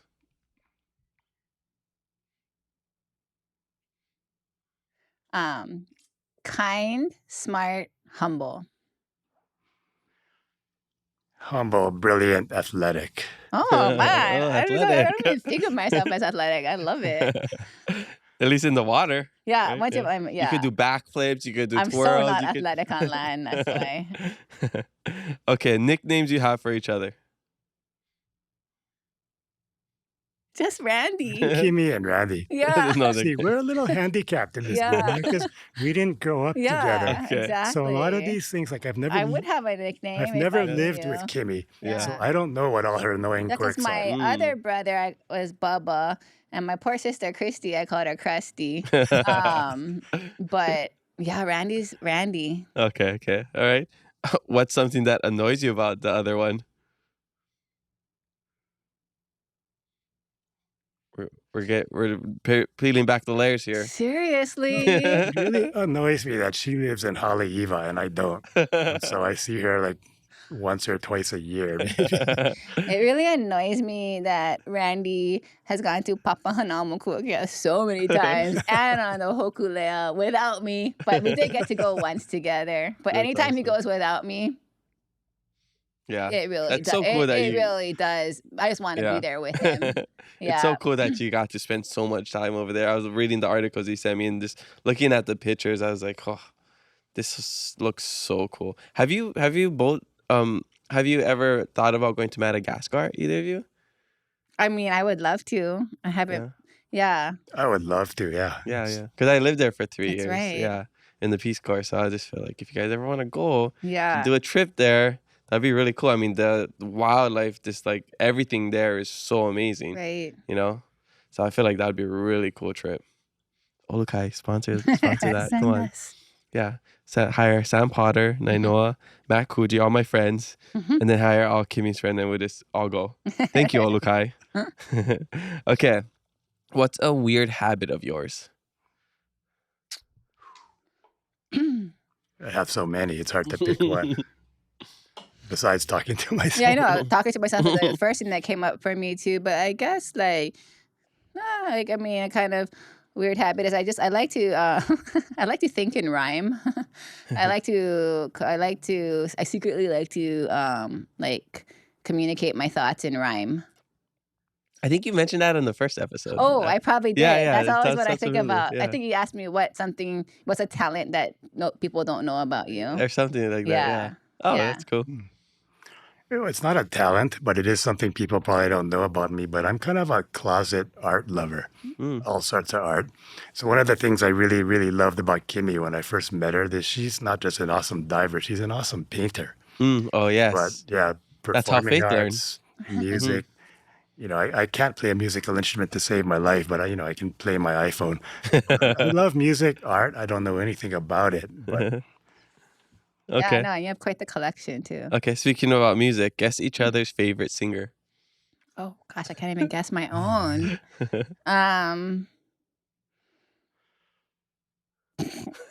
Amy Hanai Ali'i Gilliam. Paula Funga. I don't know. Yeah, I mean, well, yeah, it's that friend. works. Was that right? Maybe is it I kind don't of know close? if I have a favorite, but Yeah. I love. Yeah, Paula's a I good love answer, Paula. yeah. I have odd musical taste, kind of eclectic, anything from Hawaiian to classical. So that's why I have no idea what my favorite kind of music is. I certainly wouldn't expect Kimmy to even make a guess, but that was a good one. That was good. Amy's a good one. Okay. All right. And what is something weird that you eat? Natto. Oh, you're a natto person? If it's if it's available, I don't go out and buy it, but if it's at a restaurant buffet, yes. That's an acquired taste, right? It's totally something. Totally. Yeah. Totally I remember acquired seeing it at taste, Genki Sushi texture, in college, and my friend would eat smell. it. Yeah. Yeah. Do you natto? Not by choice. No. What's something weird that you eat? Ooh, that's a tough one. Totino's frozen pizza. Pizza in quotes. The pizza bites growing up, that's my childhood. It's those little bagel bites or those pizza rolls. I don't know if you guys ever had that. Okay, who would last longer on a deserted island? Okay, I don't want to claim it, but it has always, since I was a kid, You've always dreamed of it. it's been my. It's like your my zombie apocalypse. fantasy. Because my fantasy is a zombie apocalypse. Yours yes, is going on a deserted island. My fantasy has always been surviving, on a Well, there's a deserted show for that. island. Right, Survivor. I know that's true. But I do think I just think I would do really well at that. Yeah, I'd like to believe I that would I love to would. watch I that. don't know for sure. Yeah. Kimmy wouldn't starve on a desert island, that's for sure. Yeah. But I feel like you do pretty good too. You're a Yeah. smart guy. I'm more of like the academic version of Kimmy, so I'm really good. We have a really awesome hurricane kit at our house. So that's my survival mode is But I also think people with more fat will just last longer in general. So I think I will just win. Like, I really do also believe that. That you have more, you can go longer. Okay. Without And eating. so if you were stuck on a deserted island, what are 3 fruits that you would like choose to grow? Like you could only have these 3 things on the 3 entire island. fruits? Yeah.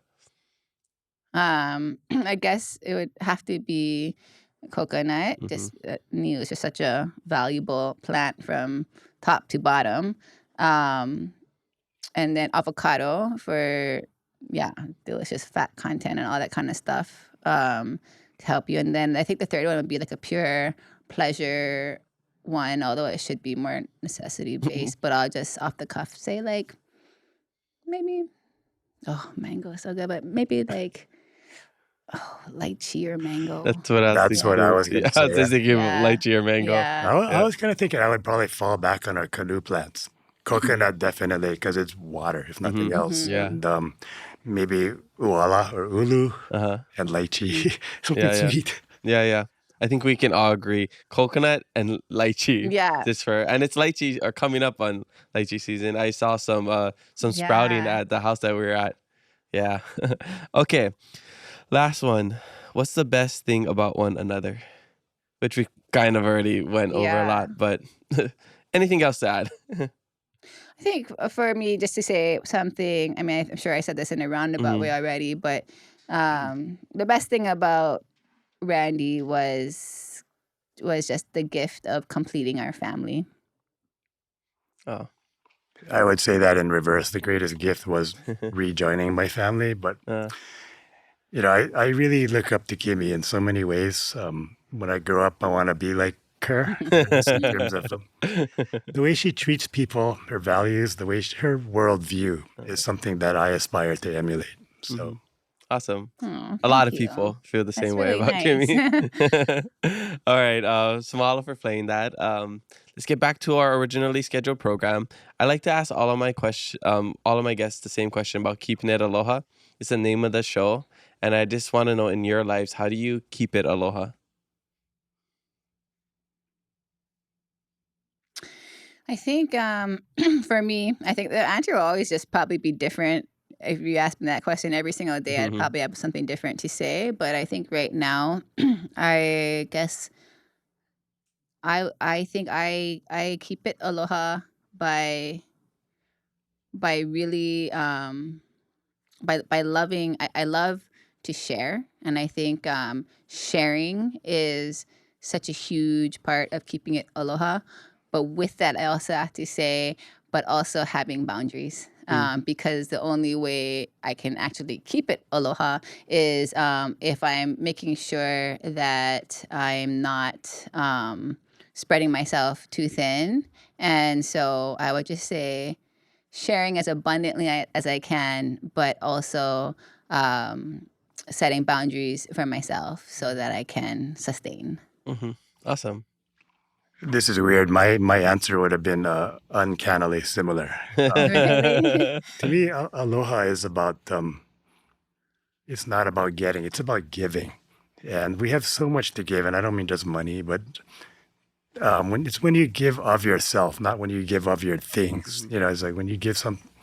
My favorite part of fishing, there's 2 favorite parts of fishing. One is if it's someone that really wants to catch a fish, it makes me way happier to see someone else reel in a fish and be stoked about it than to actually reel it in myself.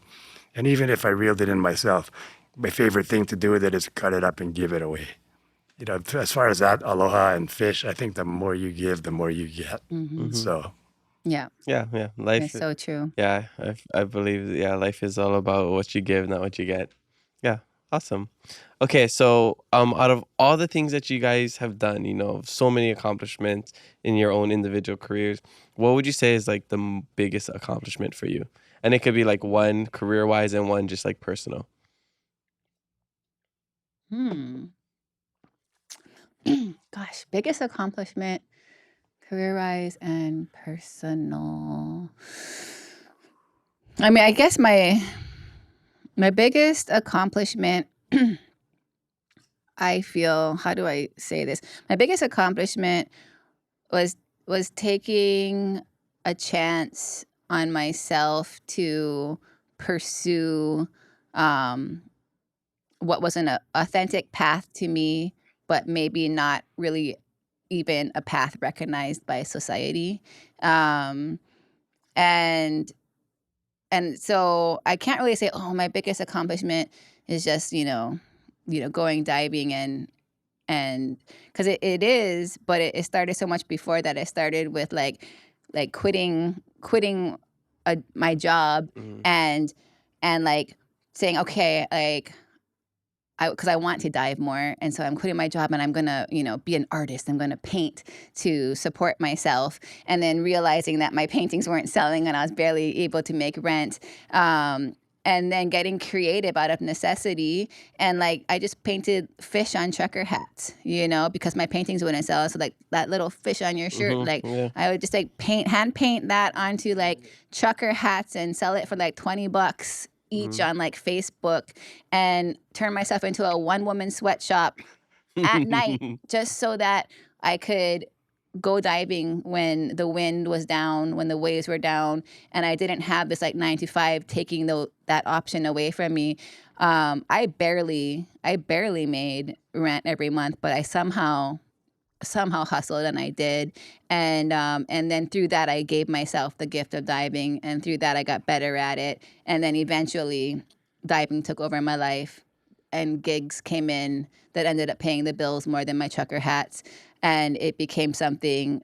I think what I'm trying to say is, though, like, is just taking that chance to just truly try for what I want, and it's not like you just arrive there and you're good forever. It's an evolution. It's something that I have to choose over and over again. But I think when I look back to painting those hats, I know like with every time I did it, I became more confident in the next time I took a chance. And then the next time I'm like, maybe I can travel. Maybe I can get this TV show. Maybe I can do that. So I think like my greatest accomplishment is was really just doing whatever it took to try for my dreams, really. Believing in yourself. Yeah. Yeah.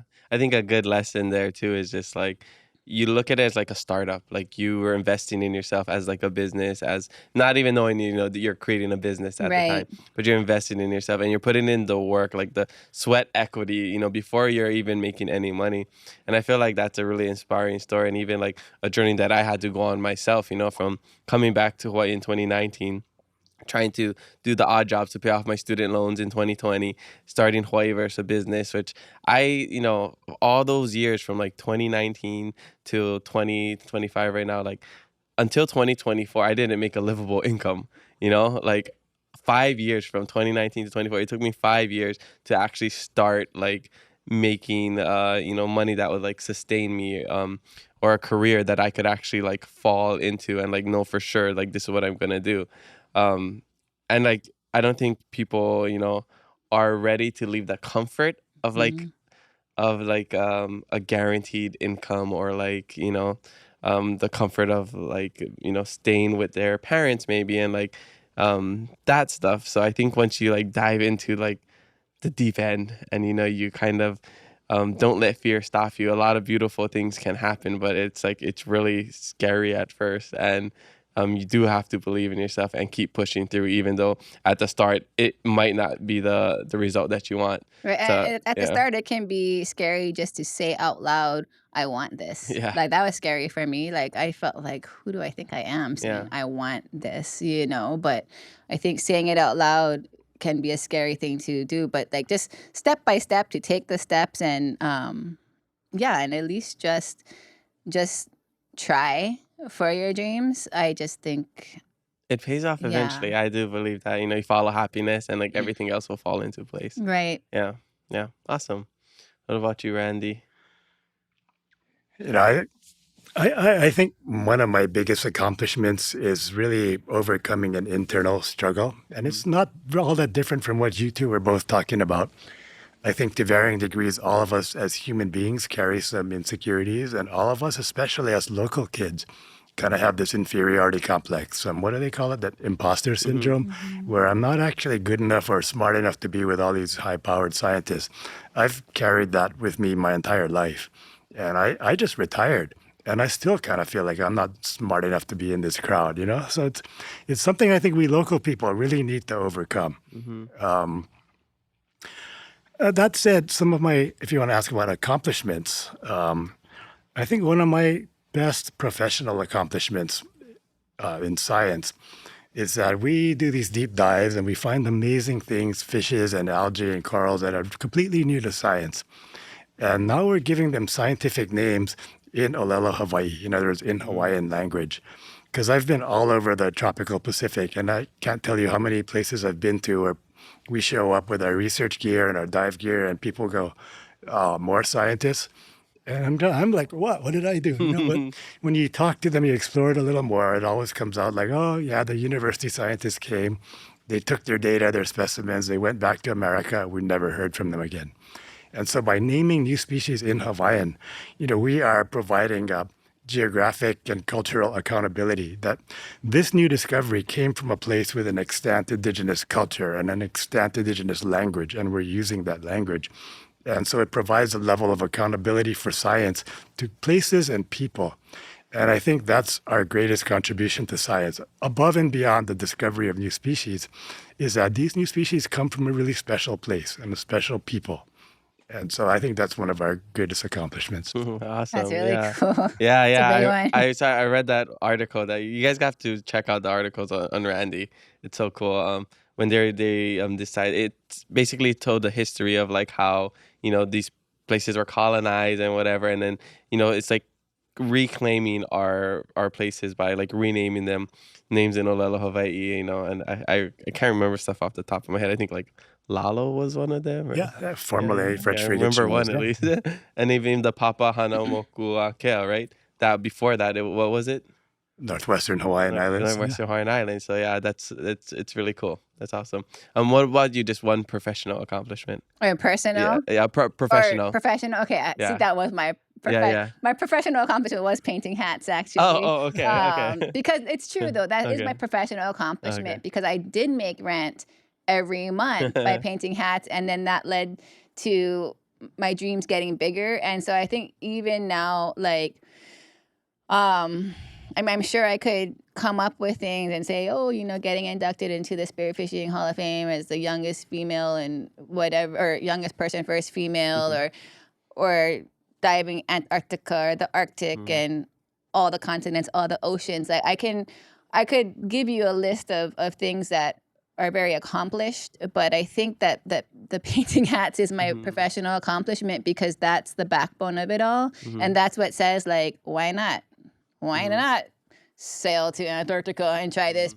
You can always go back to painting hats if it don't work out, and and there's just something about that that's the backbone of my profession. I think my personal accomplishment would be just, I think, the relationship that I have with my husband. And I know you're supposed to say, oh, my best accomplishment is having a child. And I'm not trying to downplay that at all. And I know, like, how special that is and how Buddy is. But, like, also just to, like, be in a relationship with another human, my husband, Justin.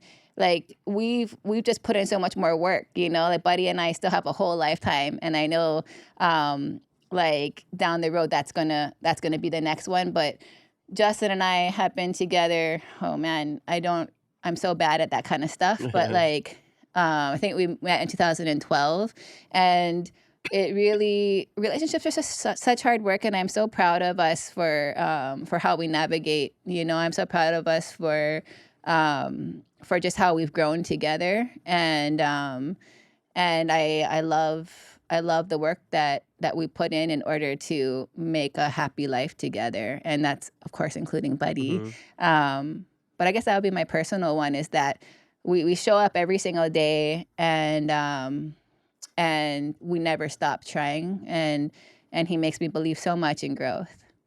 Yeah. Awesome. So sweet. Okay.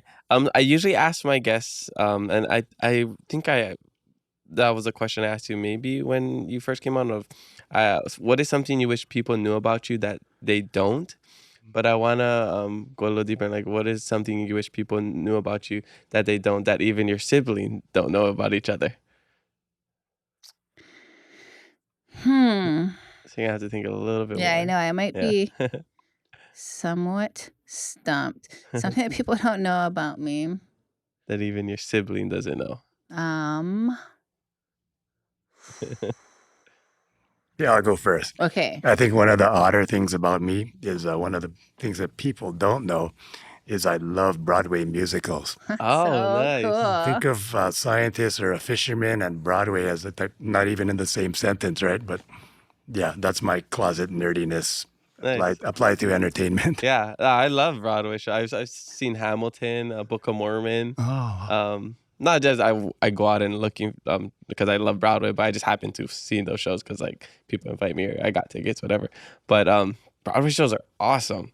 Well, I want to see the one that Nicole Scherzinger's in New York, Sunset Boulevard. Sunset Boulevard. Yeah. Do you plan to love see this. that? You guys are so One of these funny. days. Yeah, because it ends in cool. July, so you gotta go soon. Oh, really? Oh, wow. Yeah. Okay. Let's go in July. Yeah, we're planning to go. I can't think of anything for me, so I'll just say I don't like liver. You probably don't know that. I know it's not like a shocker because a lot of people don't like liver, but I'm somebody who really prides myself on trying all kinds of food and acquiring the taste of it, aka natto. Like most of the things that I acquire, like you have to acquire it. You try it, you don't like it, but you keep eating it until you can understand what's good about it and like it. I don't know why that's such a thing for me, but it is. And I just can't do it with liver. Like and I keep trying, and my body just is like, ooh, rejects it. That's fine. We won't judge you Yeah. too much for that. It's kind of high in triglycerides and cholesterol. So. There, so maybe it's a good thing you don't like it.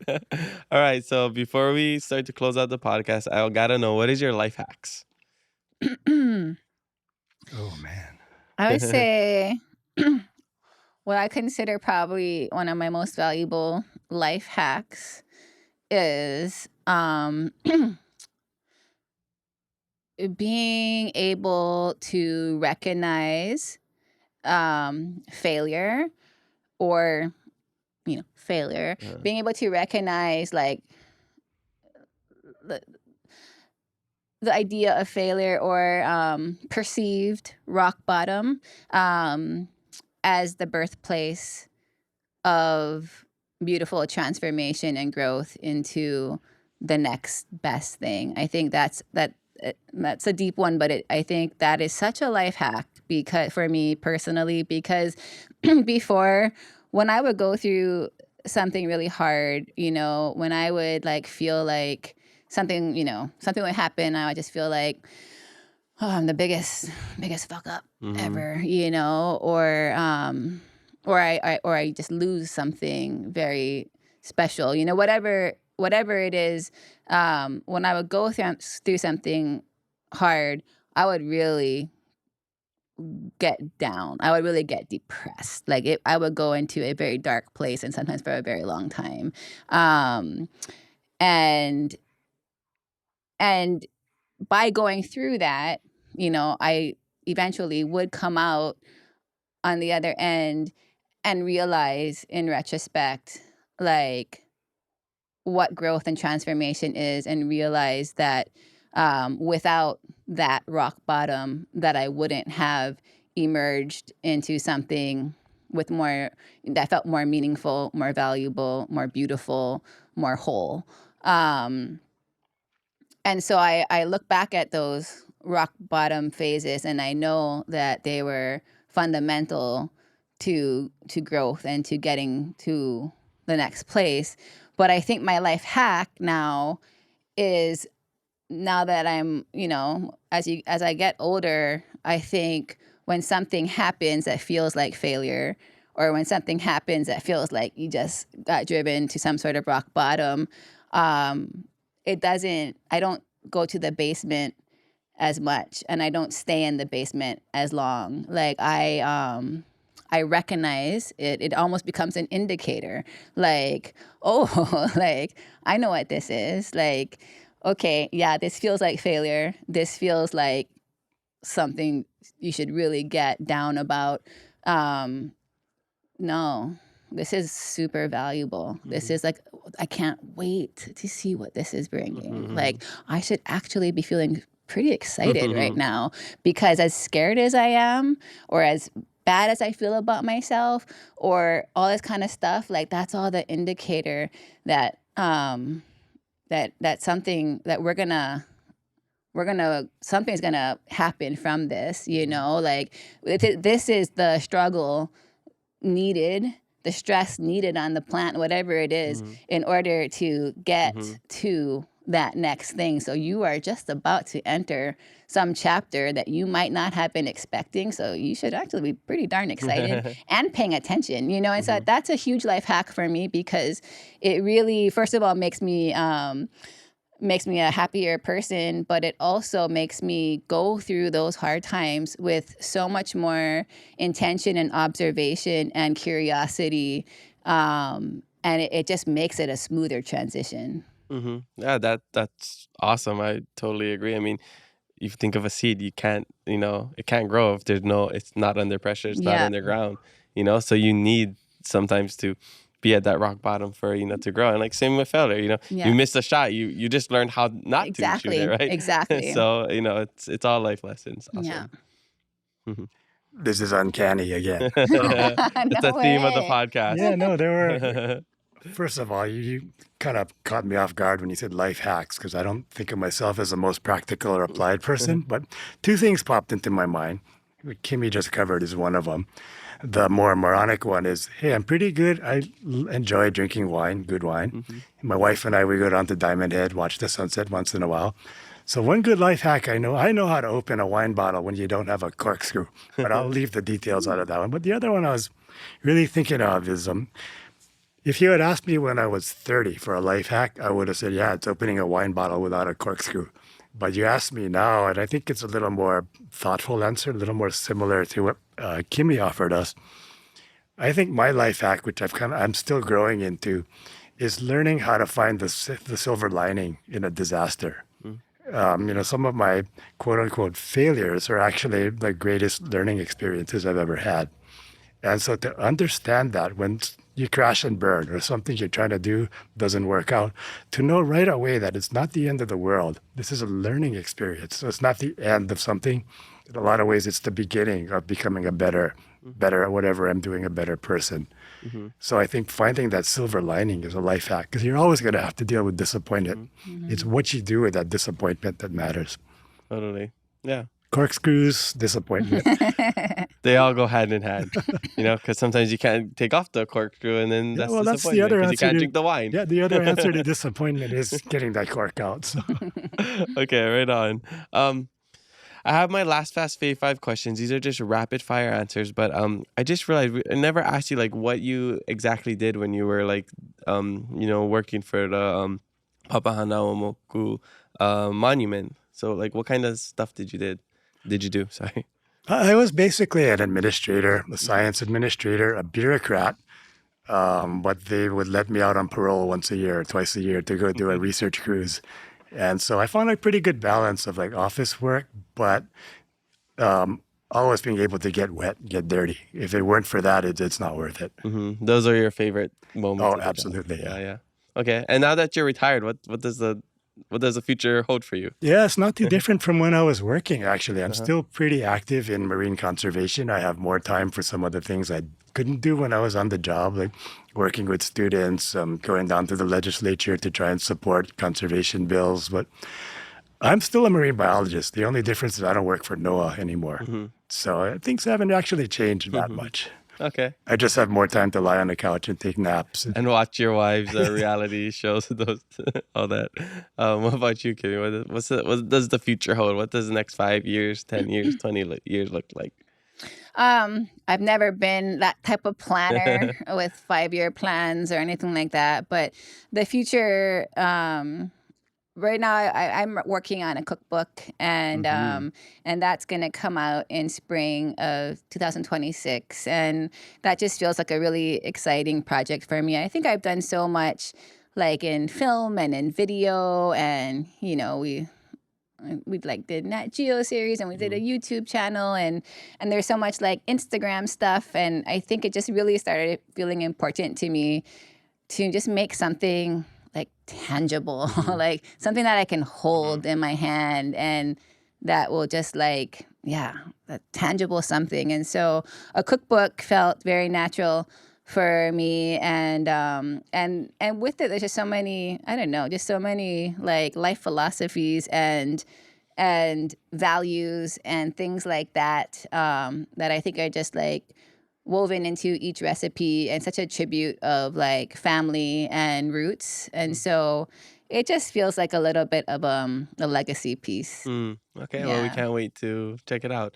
I just noticed something. I don't know if you noticed or other people noticed. Anytime you talk about like your accomplishment or all the cool things you do, you kind of do like the Hawaii thing where you're like a little like shy or whatever. You do the basically like, I live in Hawaii Kai or Kahala, but like you do like where you live. Oh, I live Pearl City or whatever. But you're like, oh, I live in Hawaii Kai. That's like you talking about your like Hall of Fame, whatever. Like, oh, da-da-da.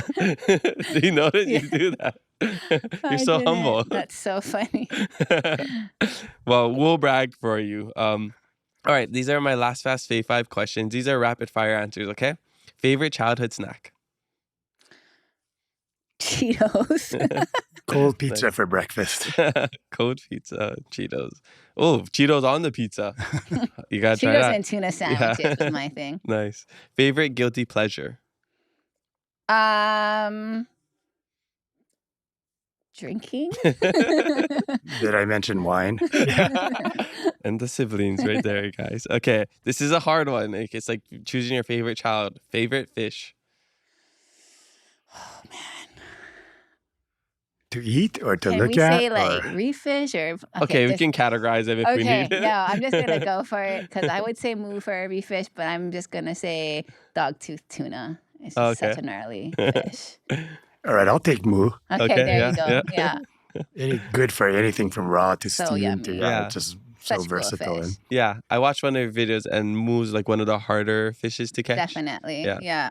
Oh, and the translucency on the meat is so cool. It's so neat. You can almost see through a sashimi slice. Wow. So sweet. That's so too. cool.